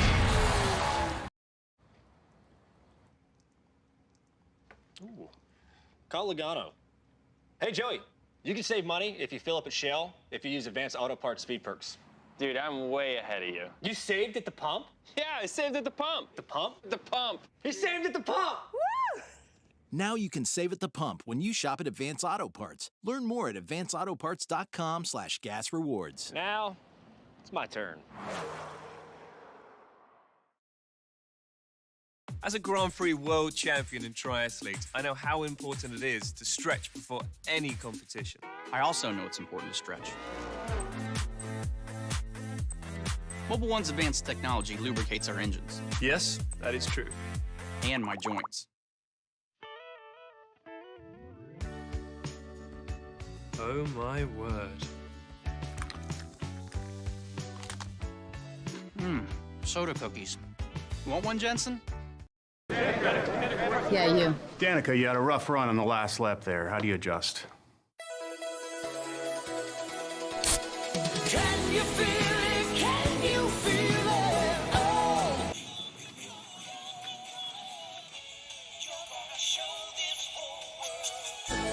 You're gonna shine. Oh, Coca-Cola. What was the question again? I honestly don't remember. Can you feel it? Can you feel it?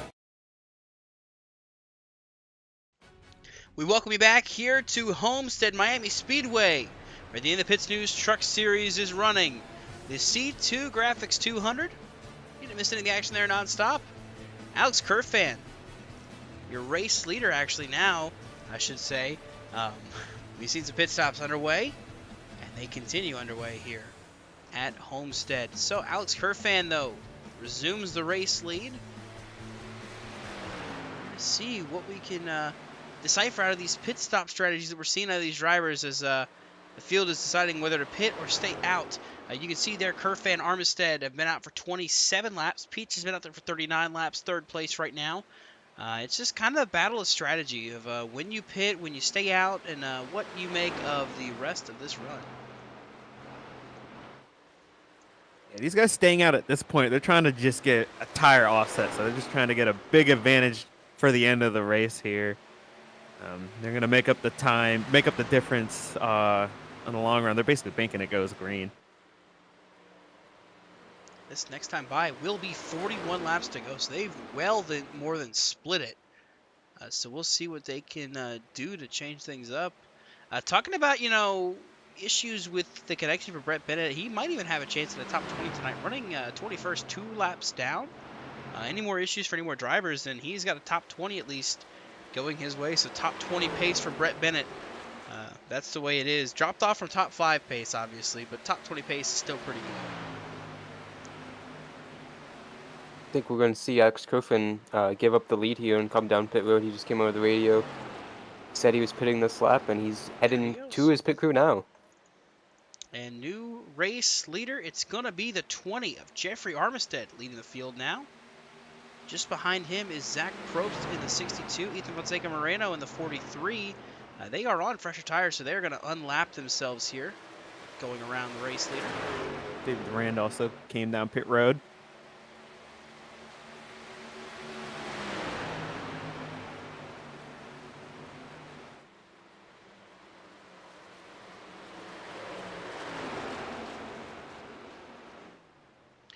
It's 39 laps to go this time by, so obviously throughout this it's going to be a big decision whether they split it in half or what. That's what looks like Armistead's going to do. Chicano looks to be on that same strategy.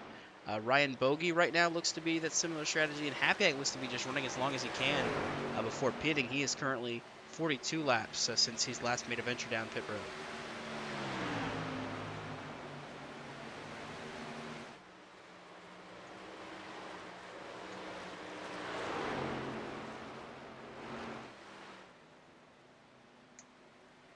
Now the difference I'm seeing right now in lap times comparative to the race leaders. That last time by, Ethan Fonseca Moreno a 33.6, Zach Probst 33.4, Jeffrey Armistead a 34.6. A full second slower than Moreno, and just a little more than a second slower than Probst. See Chicano, Bogey, and Roush are on pit road now as well.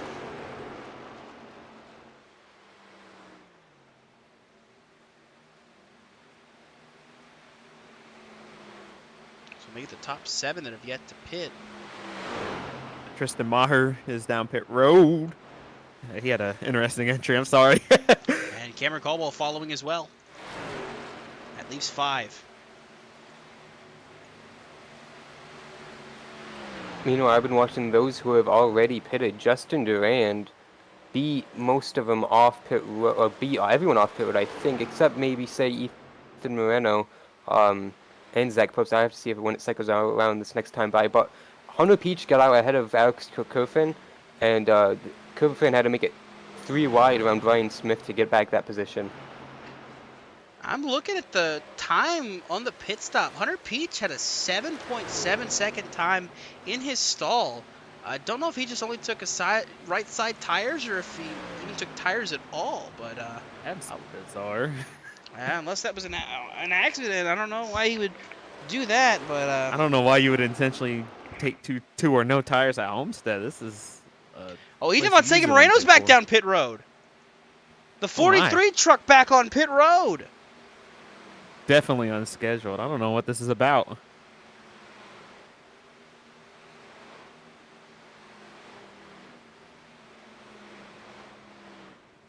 How many laps to go did he pit with?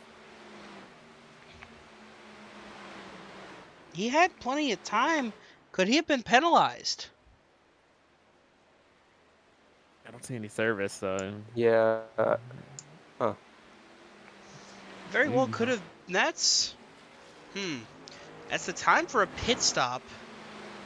I'm trying to look and see if there was any penalty. I don't see anything about any penalties. So that's weird. The only thing I can think of is that he pit too early and he had to take a splash of gas, but I don't know why he wouldn't just run it out at that point and then hope for a caution. I don't know about that. He pit on lap 87.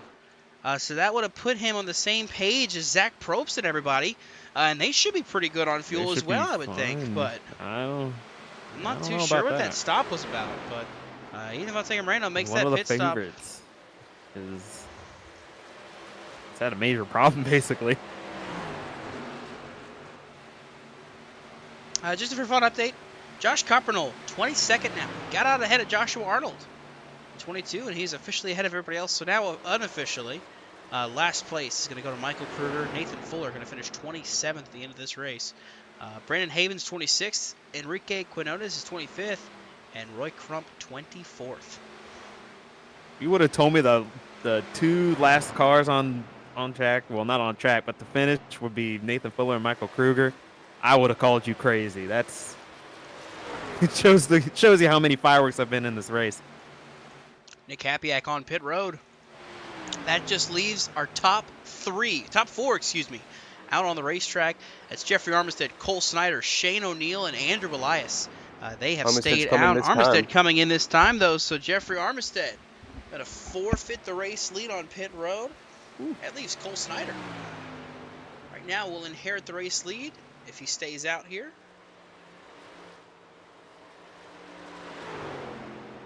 Indeed, he will. You see how much different the time is for the lead. Now a 9-second gap from Snyder to Probst.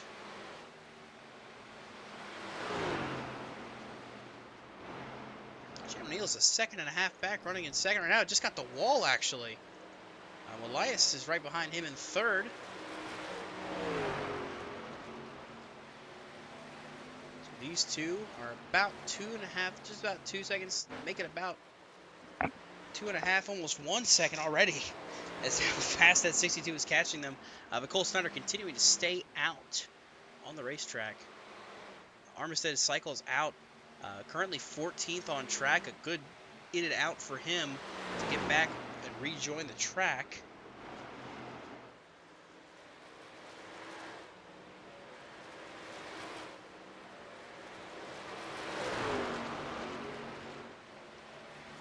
Shane O'Neill running in that second position right now, having a good run so far. The number 91 truck.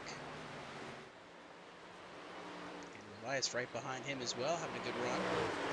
Looks like he is still going to stay out another lap or two. Right behind them, you see Zach Probst in the 62 is closing in now as well.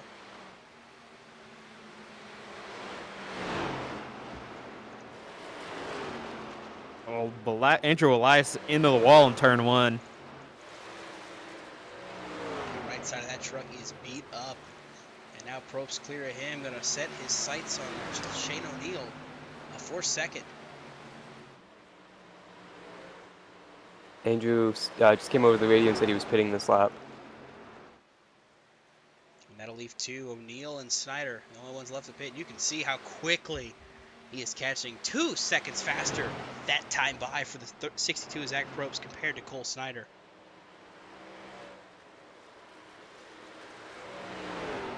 And the man Probst has to be watching in his mirror, I think, is going to be Alex Coffin here, because he just got around Justin Duran 2 or 3 laps ago and has already gapped him by a second, and he is trying to mow down that gap between he and the 62 with Shane O'Neill in between. As the 19 Cole Snyder comes down pit road this time. Gonna hand the lead to Zach Probst.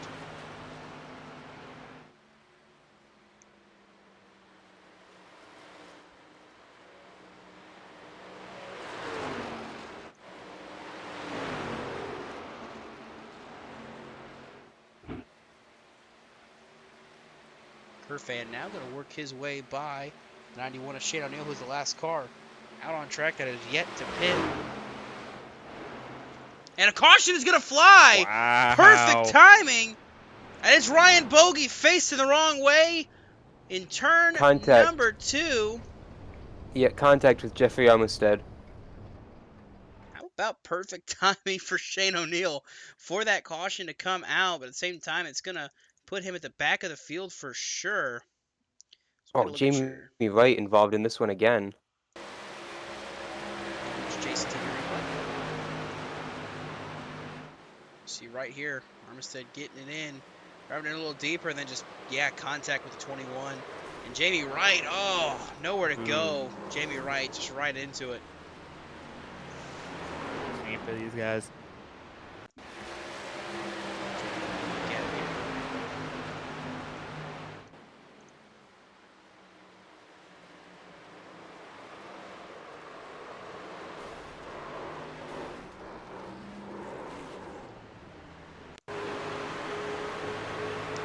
Jeffrey Armistead here.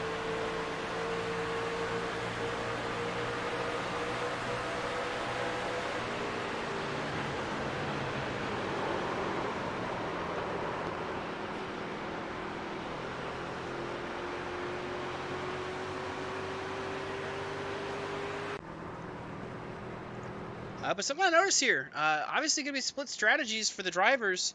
3 trucks staying out under that caution. Jeffrey Armistead, Cameron Caldwell, and Scott Roush electing not to pit again. Ooh, wow, and just narrowly, the race off pit road goes to Coffin over Probst, Jonathan.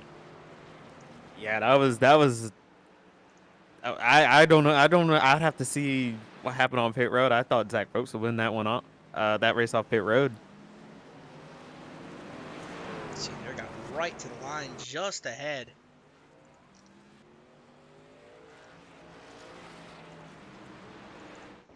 But the big thing there too, I mean, Armistead kind of benefiting from that caution that he caused. I mean, he only pit 6 laps ago, so he's not got to worry about tires or fuel really. He's going to be good to the end on this race. And those drivers that came and topped off were drivers that had, kind of on that fuel window. So we're not going to see like we saw in Season 2 where Jason Gracias ran out of fuel in the final corner. I don't think we're going to have a situation like that. It's just going to come down to, who's going to be able to beat who on the racetrack. But right now, Jeffrey Armistead is your race leader. We're going to see if we can dial up our JCTV in-race reporter.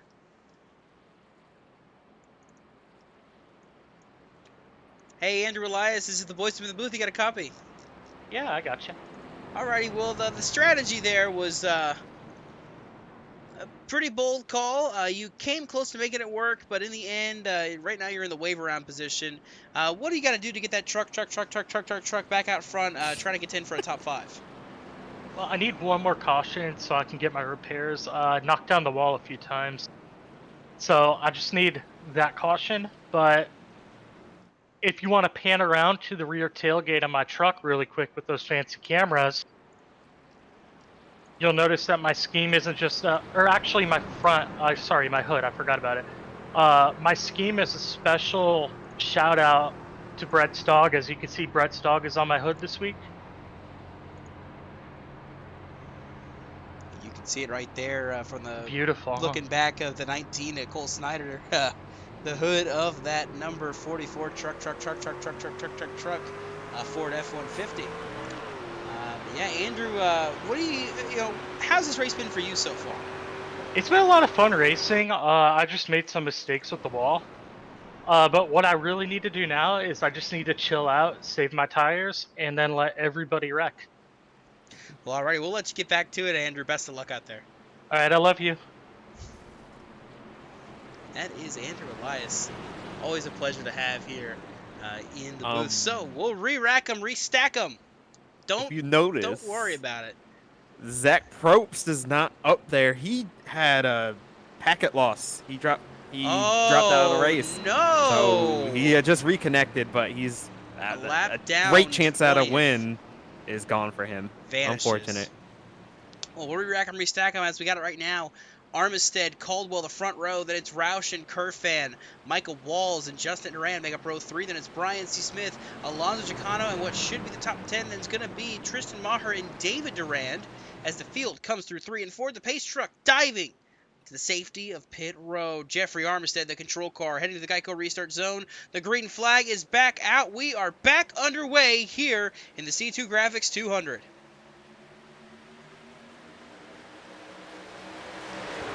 Already Caldwell going for the bottom. Armistead going to try to pinch him off and block him. Indeed, he will. The battle is going to be for third in the background between Kerfan and Roush.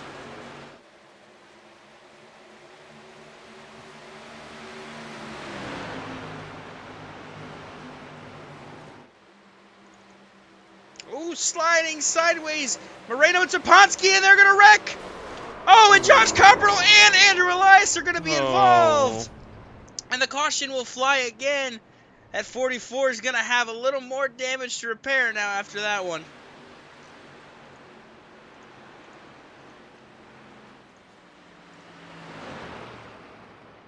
Go back to your JCTV replay to see what caused that incident.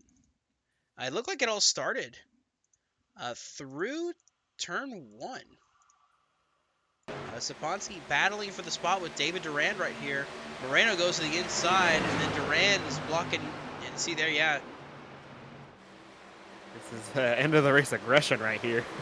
Right there, nowhere to go. And then, of course, Copperl and Elias nowhere to go either. Yeah, that was a bit of an ambitious move by Ethan. I'm not sure that really had much of a chance of doing much, but it's the end of the race. You gotta get the positions where you can, but this also goes back to whatever happened under green with him, because if he, let's just say he was short on fuel, if he would have stayed out, he would have been just fine. He could have been up front battling for the win. Yeah, well, this story with... Sorry, Dawson. This story with Danny Sponsky is developing. He has been removed from the race by admin orders, apparently. I think we had some... may have had some extracurriculars, maybe? I don't know. There were indeed extracurricular activity on that cooldown on the pace lap, but I do not think that was part of the reasoning for the admin's call to remove him, because it was pretty quick after the contact had started by the time he was kicked. You can see right here, running up on the 43. This has been a tumultuous race, let me tell you what. I would have expected a race like this last week here in the playoffs. So this is crazy. He got in the back bumper, the 43, and there he went. So Daniel Saponsky no longer in this race.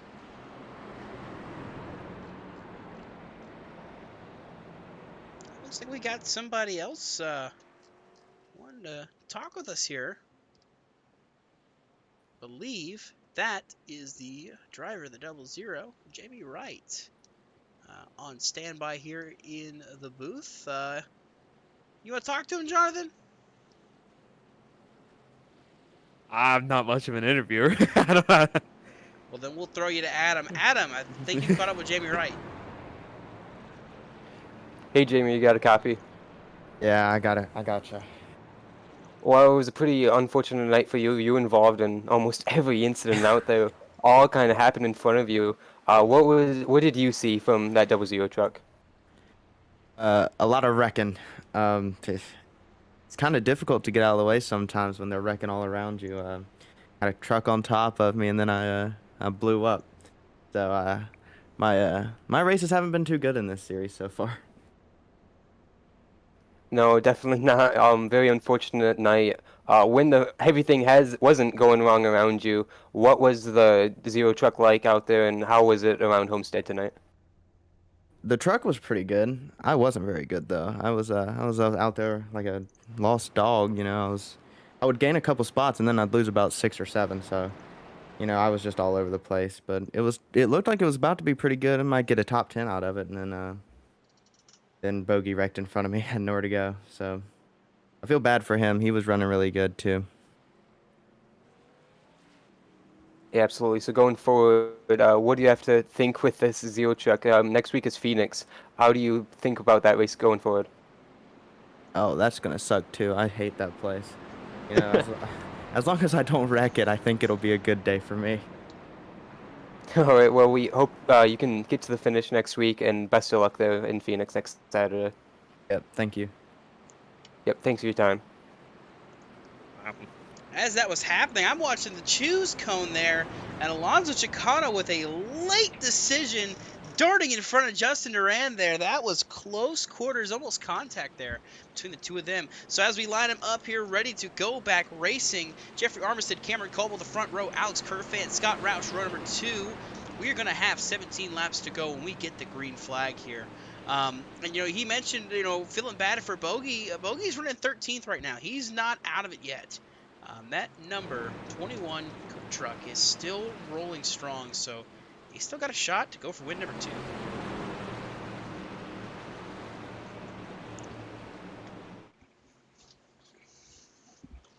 Pace truck diving to the safety of pit road, leaving the field in the hands of Jeffrey Armistead once again through the Geico restart zone. The green flag is back out. We're back underway here in the C2 Graphics 200.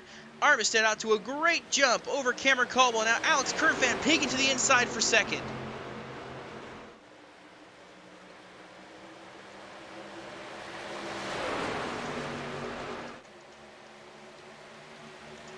Happy I can wall big time down the back straightaway, but Caldwell for the lead. As they all go around him, here comes Caldwell to the inside, trying to make the move for the win.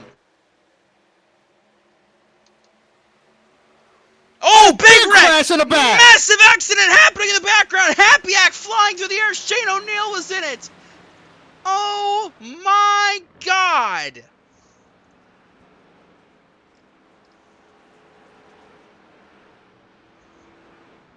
That was the huge one at Homestead. Oh, Andrew Elias and Shane O'Neill got together to start that off, guys, and they just hooked it dead right, and Nick Hapiak had nowhere to go and got launched. Taking a look at your JCTV replay here. Again, Oh man, Michael Krueger got involved in it. That was a corner of my eye. I see a car go flying through the air. I see O'Neill up at the top, Elias on the bottom. When it's not your O'Neill day, got it's not your loose. day. Oh, and then Yeah. right there, Moreno gets involved. Probst got hit. Krueger was in it. Yeah, O'Neill massive loose off of 4 there, and a little bit of netcode also did them in with that because that didn't do them any favors, but ended up being a massive crash. Yeah, we see Zach Probst in that. He was 1 lap down, I believe, at the time of that incident, and he's the one who just kind of flipped the 6 back the right side up. Yeah, you got to feel for him too, because he was gonna have a chance at this win before he disconnected. We're going to go on board with Josh Oh, Arnold here. absolutely. Arnold had a good view of all this. Just up ahead of him. There's a lot of netco there between Molias and O'Neill. Yeah, that's what I was looking at, Dawson. Makes it just through. And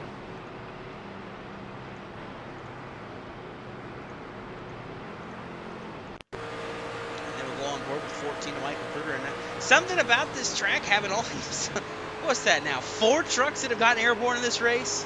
I don't even know how that's possible. You would have expected that at Daytona. You see right there, a lot of netcode between the 91 and the 44. Worse than I thought, honestly. It is not a good night to drive for piston broke racing, let me tell you.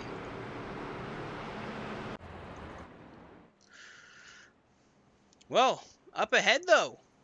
Of course, as all that was happening, Caldwell got the lead away from Jeffrey Armistead. So he will be at the top spot.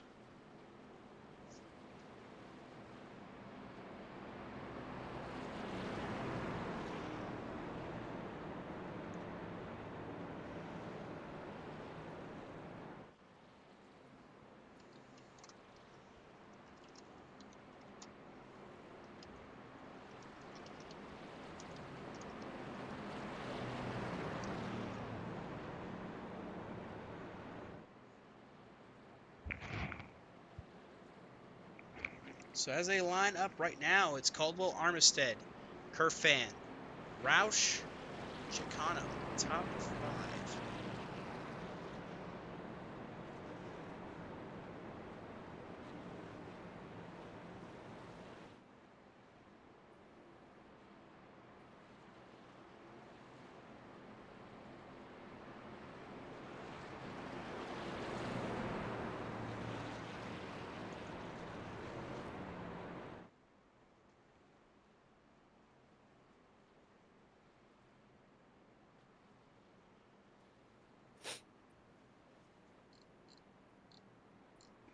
So we choose now. So we'll get 12 to go on the restart.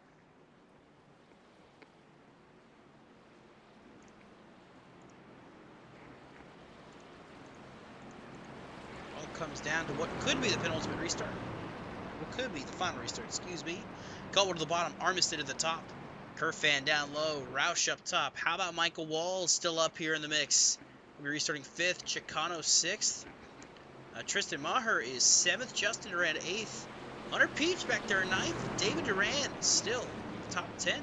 He's got a good shot at this one still with plenty of time on the clock. 13, going to be 12 laps to go when we get the restart here.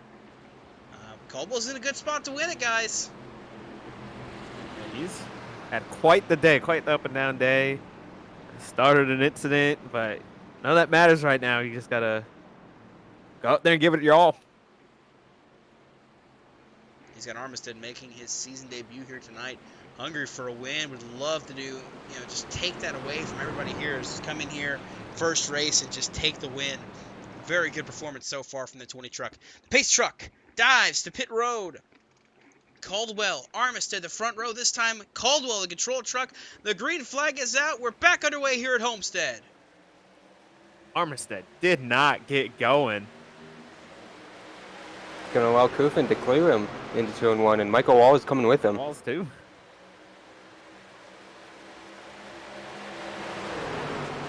Armistead's going to want that one back.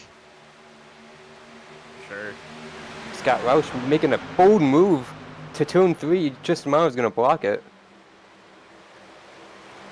Battle still continuing on for a second. Walls trying to get to the outside of Kerfan. Can't get there. You see the battling in the back as well. Maher right there is in 5th. Into the wall there, maybe a little bit for Scott Roush. But you see now they're going to fan out. Here comes Walls to the inside of Kerfan for 2nd.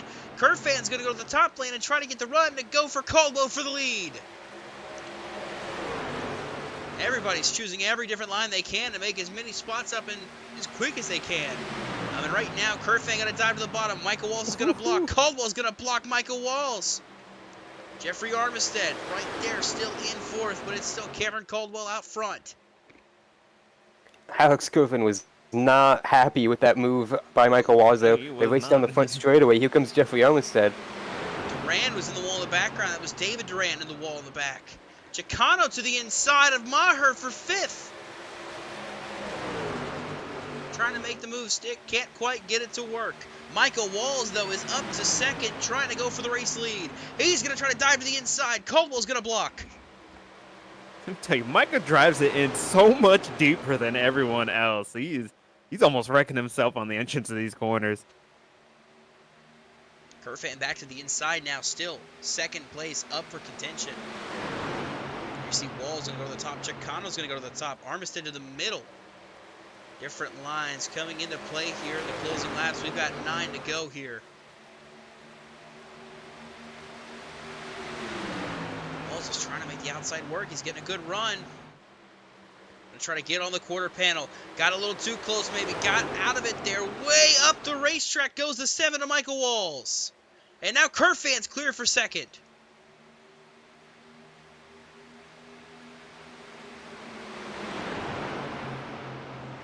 Almost got boxed in on the front straightaway a little bit there by the 7. Shot to the top. Can't make the momentum rolling, but Michael is still all over the place in the center of the corner. Contact with Tristan Maher. Here comes Chicano to the bottom of that. Armistead just going to shove the 7 clear. Here comes Hunter Peach in the 23 as well. Oh, he had a lift big time, and Justin Duran was right on him there on the entry of 3. Oh, Chicano! Chicano wicked loose, and he saved it. But up front, here comes Kerfan. K-Money to the outside, going for the race lead.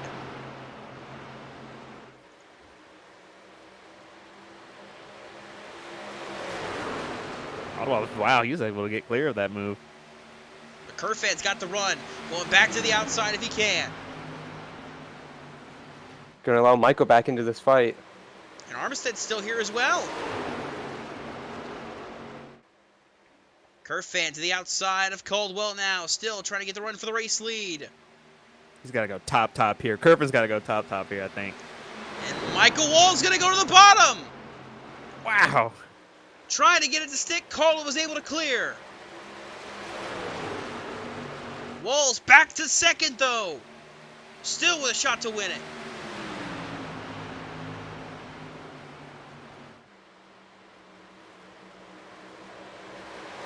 Look at the run. Michael Walls is trying to set up on the outside of Cameron Caldwell.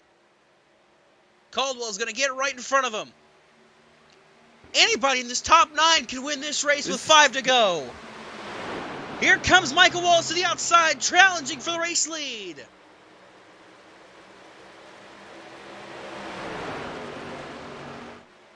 He's going to try to set up for a run. He's going to get to the outside of Caldwell again. Kerfan now on the back bumper of the 12. And Michael Walls is going to clear.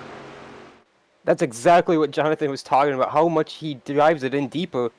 Armistead that wall in the middle lane. background, almost hit Justin Duran. Caldwell back to the inside of Michael Walls if he can get there. 4 to go.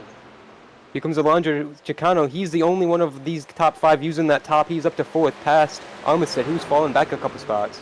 Armistead got the wall, dropped back a couple spots, costing him that top 5 he was running for. At least for now, he's running 6th, now 7th, battling with Tristan Maher. At the stripe this time, it's going to be 3 laps to go. 3 laps for Michael Walls to score his first career win in the InThePitsNews Truck Series.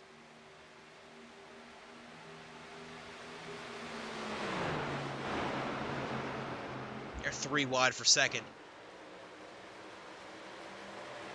4 trucks now in the battle. Here comes Justin Duran back in the picture. Thought about 4 wide. He's pushing Kerfan now down the back straightaway. This is all the way, Michael pull all the way away. This is insane. Insane racing here.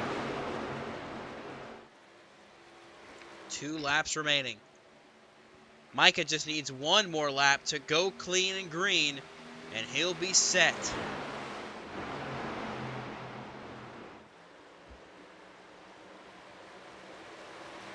Last week, he was the stage winner at Daytona. Won a stage at Talladega last season as well, the second race, the doubleheader. But looking to show that he can do it on more than just the super speedways. He can do it on the ovals too. Coming out of turn 4, Michael Walls is going to see the white flag. 1 more lap here at Homestead in the C2 Graphics 200. All he's got to do is make it 1 more lap.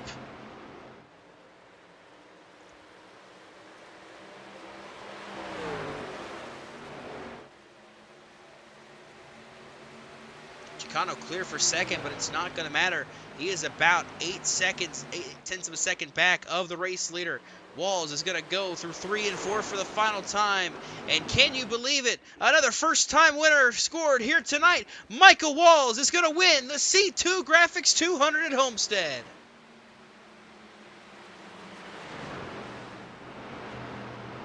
Absolutely incredible. After everything that happened, we talked about all the favorites that they're really good on these old abrasive tracks, and one of the most aggressive races I've ever raced against, Micah ends up getting his first career win. That's awesome. Oh, Ryan we have Bogey. post-race. Ryan Bogey just doored Jeffrey Armistead there. And then Jeffrey got him back, I think, and hooked him back. Go back and look and see. This is after the checkered flag. Oh, Bogey hit Cole Snyder even too.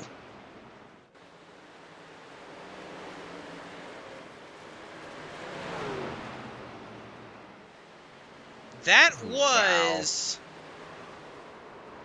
Man, that is something.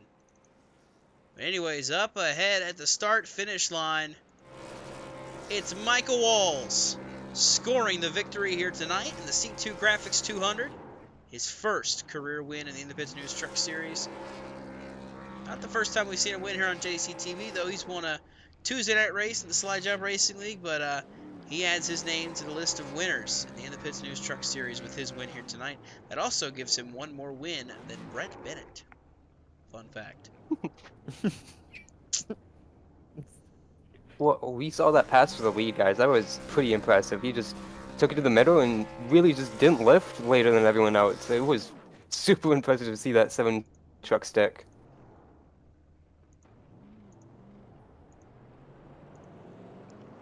Just going back to see if we can find that pass for the lead. That was an impressive move to get to the race lead.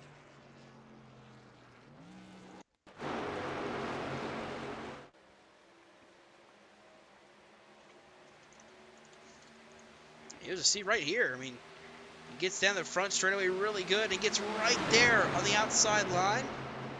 Runs it wide here on the through 1 and 2. It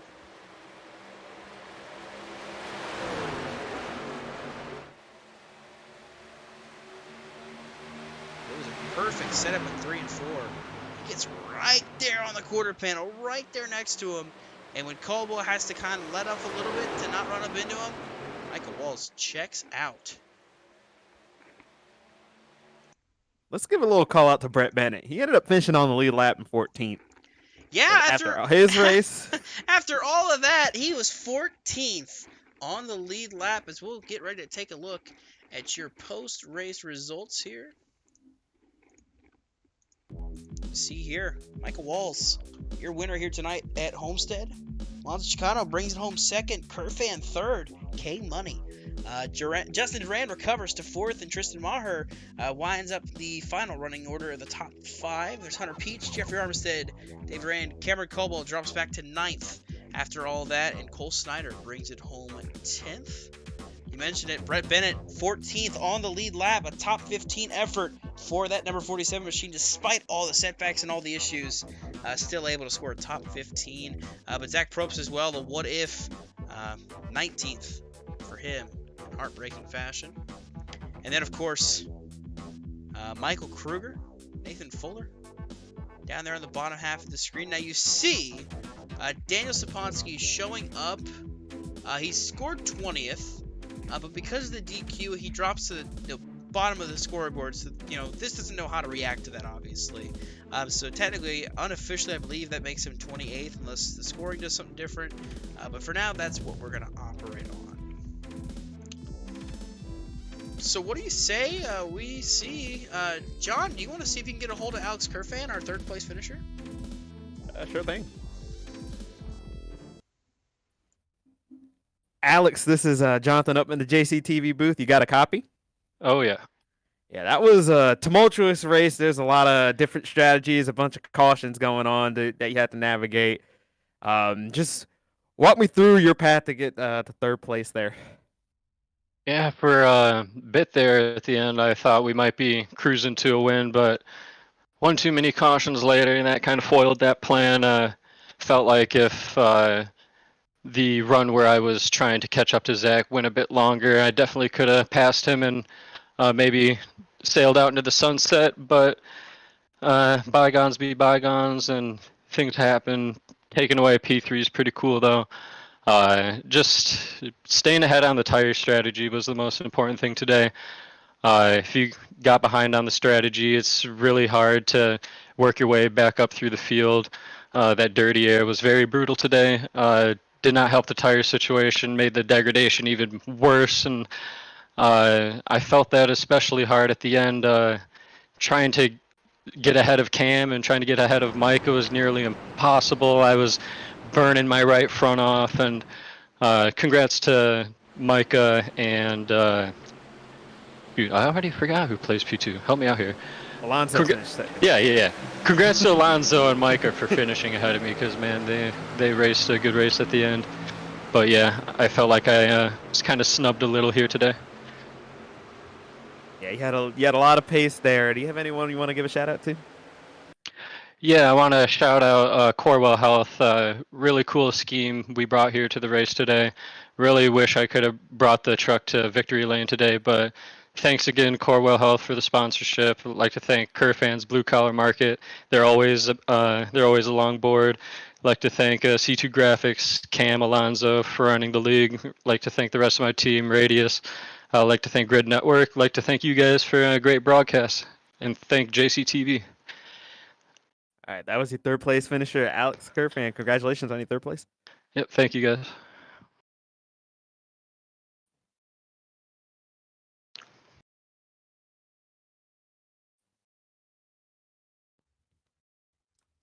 All right, now I'm down here with our second place finisher, Alonzo Chicano. Alonzo, what was that last restart like from the 25, racing down, your teammates just ahead of you, and Michael Wall is in the lead? It was intense. That's one word I would definitely choose to describe it. I can't think of any other way to put it. I mean, it was a hell of a lot of fun. It was good, solid racing with my teammates. I mean, after a long night of a lot of people just not providing the best examples of clean racing, I'm glad we were able to finish there, at least, with us in the front. I feel like we raced really well, and Micah just kind of checked out while we were all battling three wide, and I'm happy to walk away with P2. Obviously, I would have liked to win, but we finished second at Daytona, we finished second here, so if we keep this momentum up, I'm sure we'll be able to walk away with a win here soon. Well, what was the biggest challenge tonight getting around Homestead for that 25 machine? Deciding when to pit was a huge factor, just because track position meant so much. I felt like I never really had good track position the whole night, just from qualifying bad and starting right in the middle of the beehive, and then it was just one thing here, one thing there, all these cautions that were coming out. I don't think I was really ever running up front too much, even though I did feel like I had good speed, and I felt like I had good long run pace, especially when we were pitting, just comparing tire wear with my teammates. We were looking really good on the tire wear, but just never really had the opportunity to get that track position to be at front, because I feel like if we would have seemed a lot faster than probably what we looked like all night. But thankfully it worked out in the end, and we would have get a decent finish out of it. Well, it was a second place, like you said, when it was all said and done. Who do you have to shout out and thank for getting you here tonight? I'd like to thank Grid Network for sponsoring me and Radius, and now the league, and the Pits News, again, sponsoring me and the team and the league. I'd like to thank Not Famous Racing Apparel. Make sure to check out their website, Not Famous Racing, and use code Chicano to get a discount at checkout. Habaneros Mexican Grill, JCTV as well. Martin PC for powering this whole thing, being my engine while we race in sim. and everybody watching. I'd like to thank my girlfriend who's watching, and I really want to get a win here soon, just to really be able to celebrate. All right, thank you, Alonso. Best of luck next week in Phoenix. Thank you.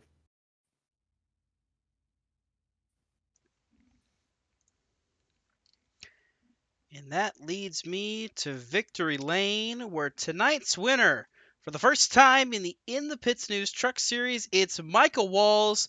Micah, congrats on the win.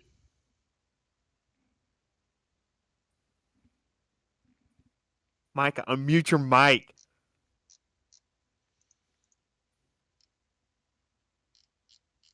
Sorry, I had problems here. There we go. All righty, there. Let's try this again. Micah, as the boys have been moving, got a copy. Our budget at JBM doesn't give us microphones. Sorry. Yeah. All righty, man. That was an impressive move to get to the race lead and to go for the win.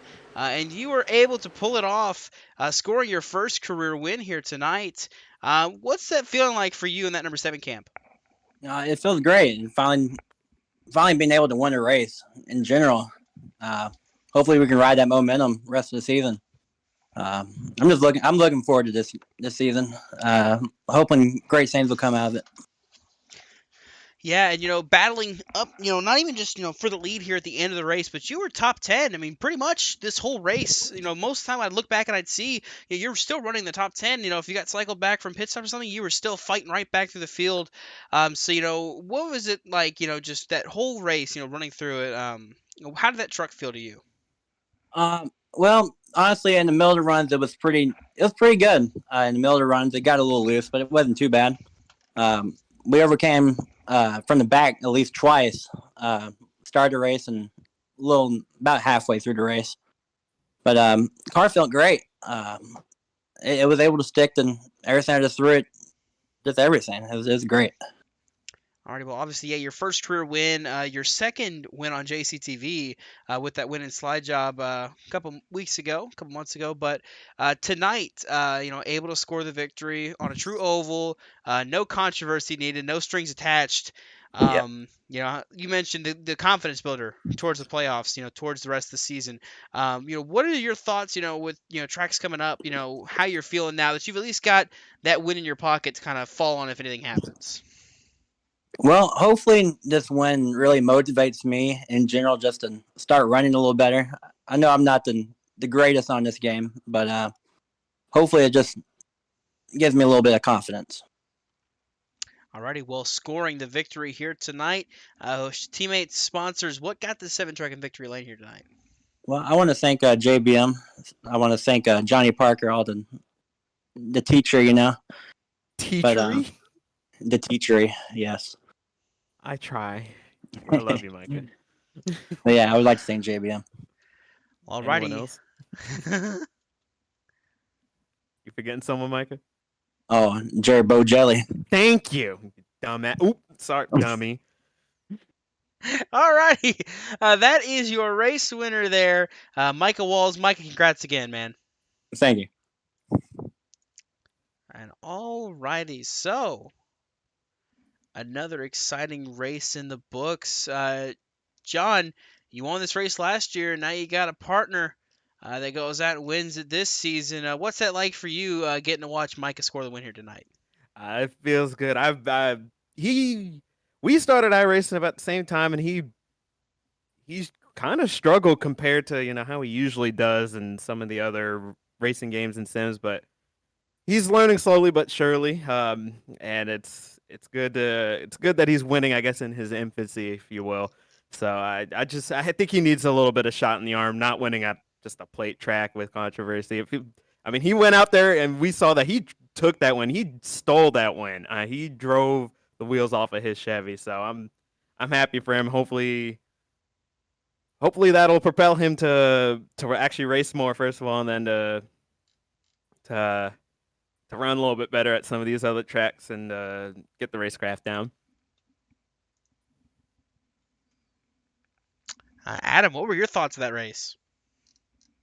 Yeah, everyone in the interviews pretty much hit on it. The strategy was wild tonight, and just had hit it perfect. And Micah kind of was in a weird situation in the midway point where he was up front, but he wasn't really in the mix. And then all of a sudden, those last couple restarts come out, and then he's just hanging right behind Kofin and Duran and Zach Probst, and just right in the thick of it when those last couple cautions came out, where everything just opened wide open for him, and able to take good advantage of all those teammates racing each other there at the end. Yeah, and it was a lot of fun. This was a very competitive race. At the end of the race, I mean, you got 9 trucks that were in the mix for that thing. Anything happened, I mean, you got the top 9 pretty much were able to make a move and try to go for the win. It was a lot of fun, and I'm very glad. Big field count. We did have a good amount of cautions there, but that race played out perfectly, in my opinion. So yeah, that does it for us here tonight, pretty much. The 7 truck, the 14 truck, your 2 winners in the season. So does that mean the 4 or the 3 win next week at Phoenix? That's a good question. You never know. Guess you'll have to tune into JCTV to find out. That is true. So coming up the next few weeks on JCTV, we have got a couple different leagues coming up here soon. I want to say this next week here, we're going to have ourselves some racing in the Slide Job Racing Leagues. They kick off their playoffs this upcoming Tuesday night, so you don't want to miss that one. And then I believe, yeah, you're going to be racing in that, Johnny boy. You're going to have a shot at a championship. So just real quick, what are your thoughts heading into next Tuesday? Gotta learn how to beat Sartaj, man. That dude's so freaking fast. I'm just trying to take it forget one race at a time. I'm gonna take it 1 lap at a time, 1 corner at a time. We'll figure that out. Alrighty, yeah, you've got a pretty important race coming up, I believe. They are going to. They're at Nashville Super Speedway. Nashville Super Speedway. Yeah, you got to struggle there at Nashville Super Speedway.